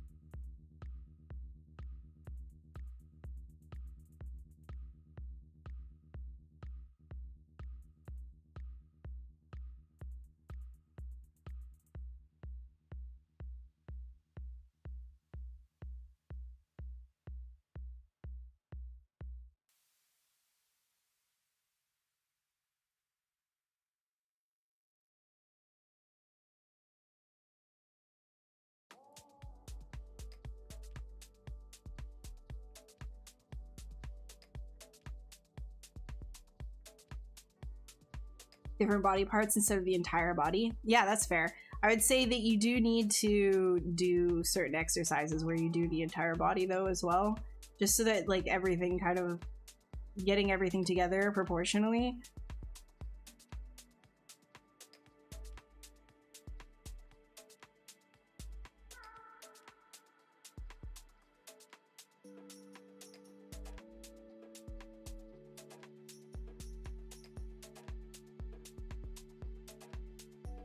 I want to give him like, I'm gonna see what this looks like. Who knows, it might be completely stupid. I'm gonna try though.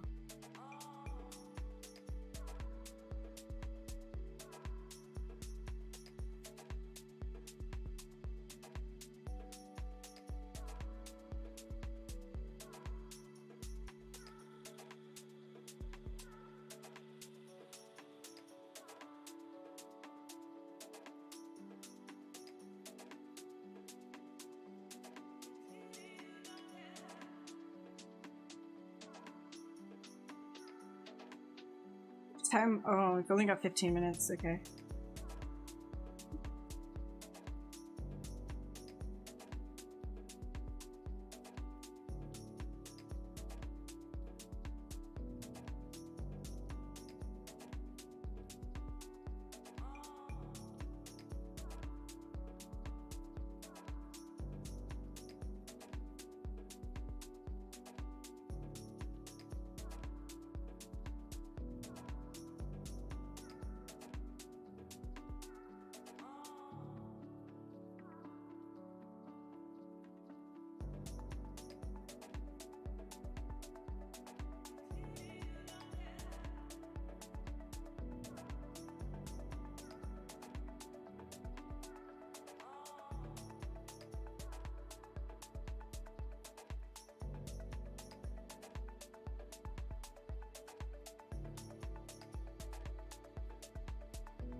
Animation bro flat cap?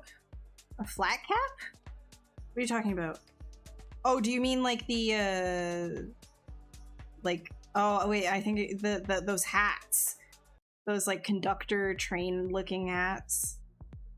Oh god, those. Is that what you're talking about?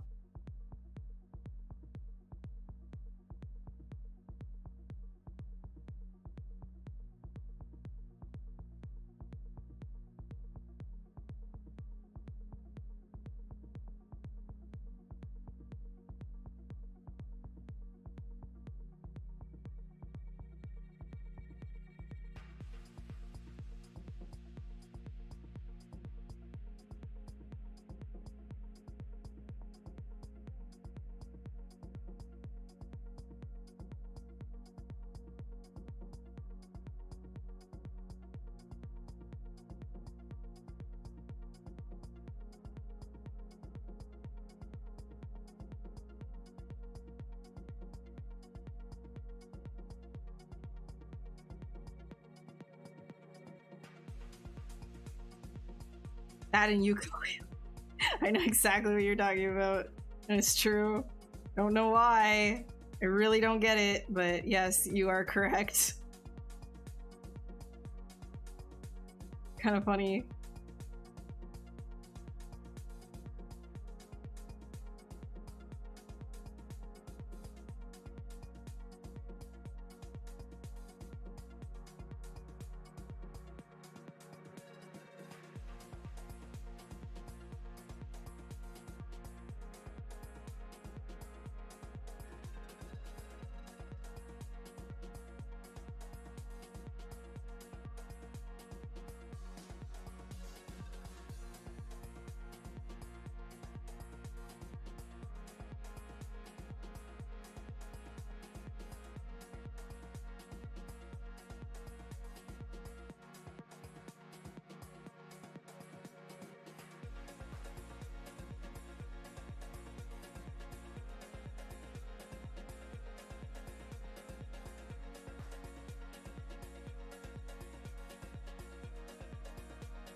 Got a little bit of hair on top.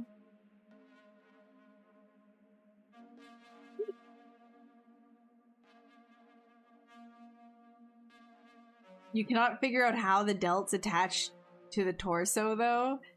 You just know that the chest is the same level as your delt stop.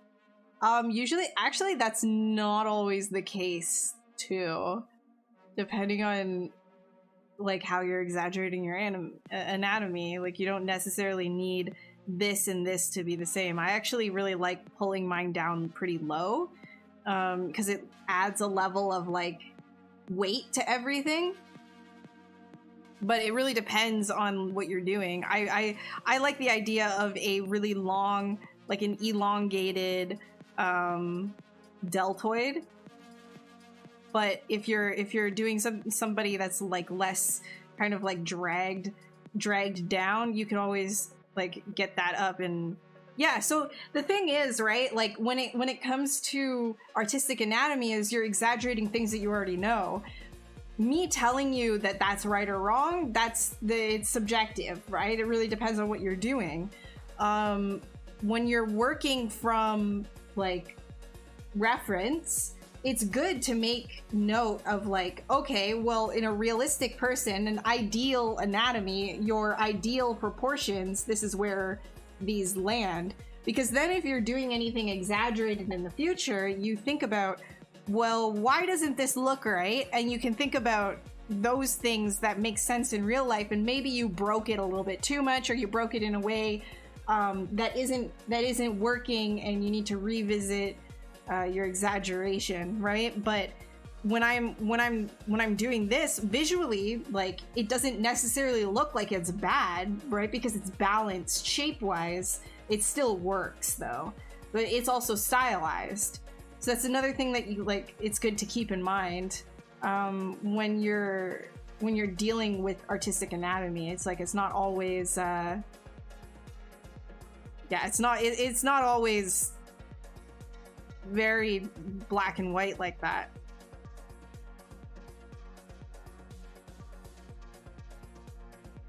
So no, Mage, you're not wrong. You're not wrong. But what I'm saying is there can be variety.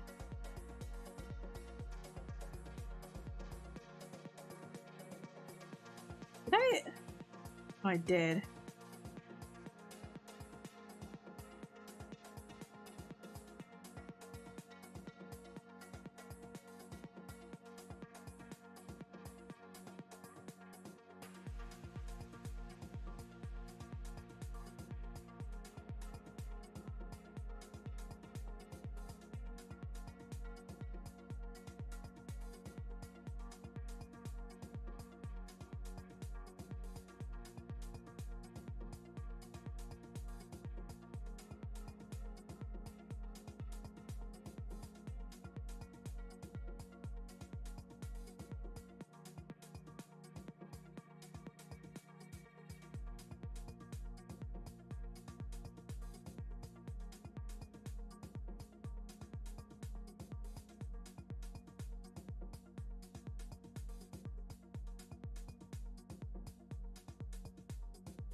He needs a signature clenched ass.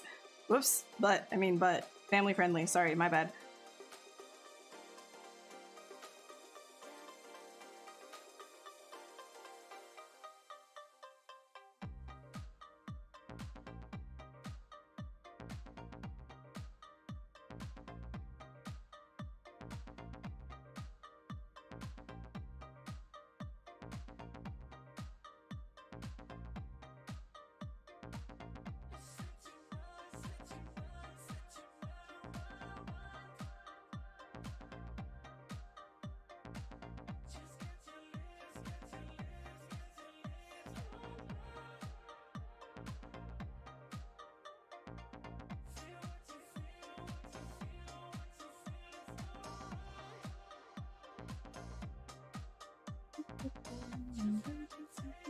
What extent do you worry about clean topology when you're working on a concept sculpt? Do you worry? No, I don't care at all about topology when I'm concept sculpting.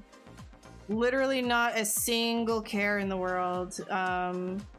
The way that I work is very messy, and if things need to be cleaned up later, I will worry about that later. It's about speed and efficiency and just getting it out there initially.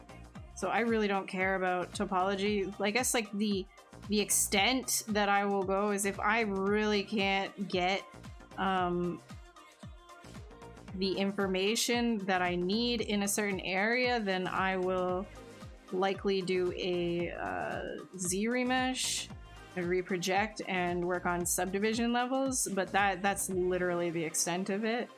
I won't really care about direction or anything like that. The only exception to that is certain hard surface things that I'm using ZModeler with. But even still, it's like you're just gonna want to redo that topology anyways for production. It's just to get it done and out there. Doesn't need to be clean, especially because a lot of the time I will be sending things over to Keyshot. So I really don't need to worry at all.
Prehistoric plant. I still haven't seen that. No, I don't have Apple TV. No worries. Can't wait for concept. You're working in production, and I'm fried right now. Oh, you mean you want to move into just being a sculptor for concept? It's a very niche, a niche thing to get into, and there's no guarantee that you're gonna have work for it all the time. But if you're able to get into it, then go for it. It's a lot of fun. I'm gonna wait. Keyshot's still up for me. Wait, let me do a quick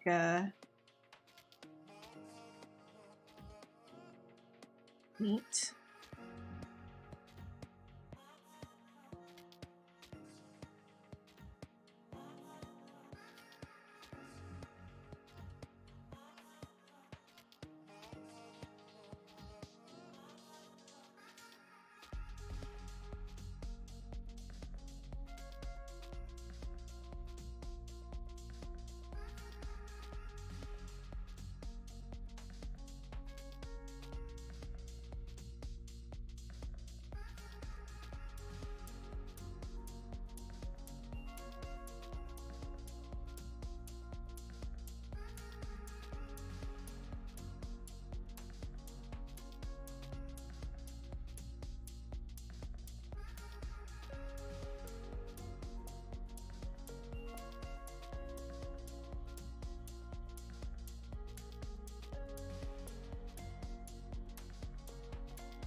Okay. Let me just like throw that over to Keisha and then I'll end it. Save.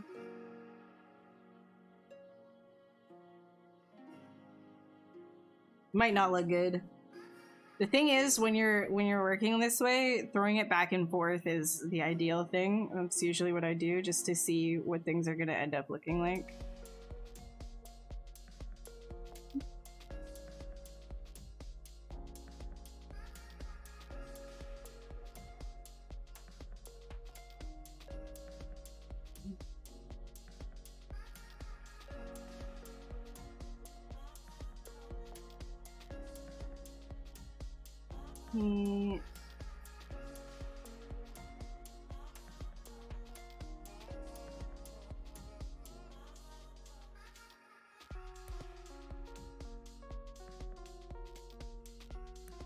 No.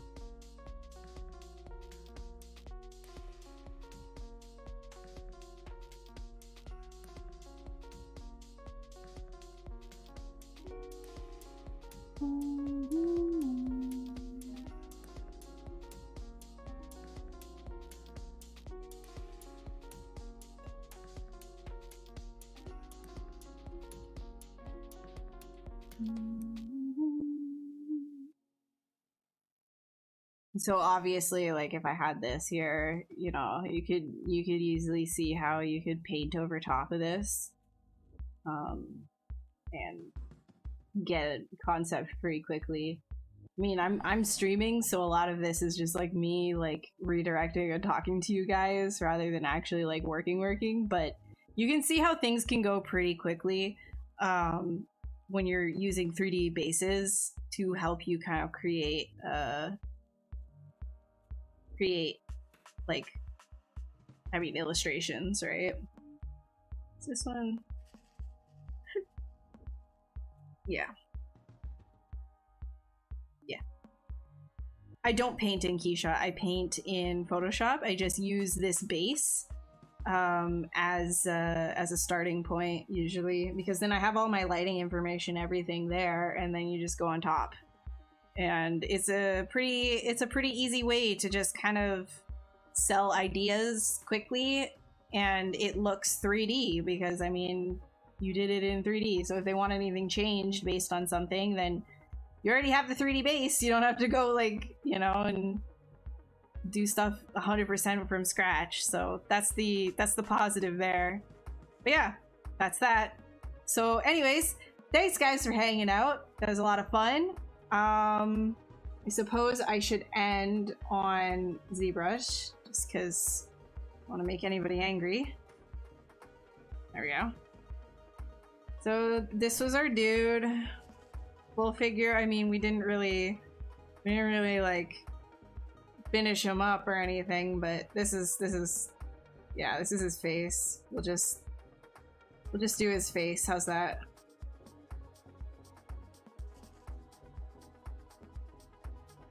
There we go. There we go. All right.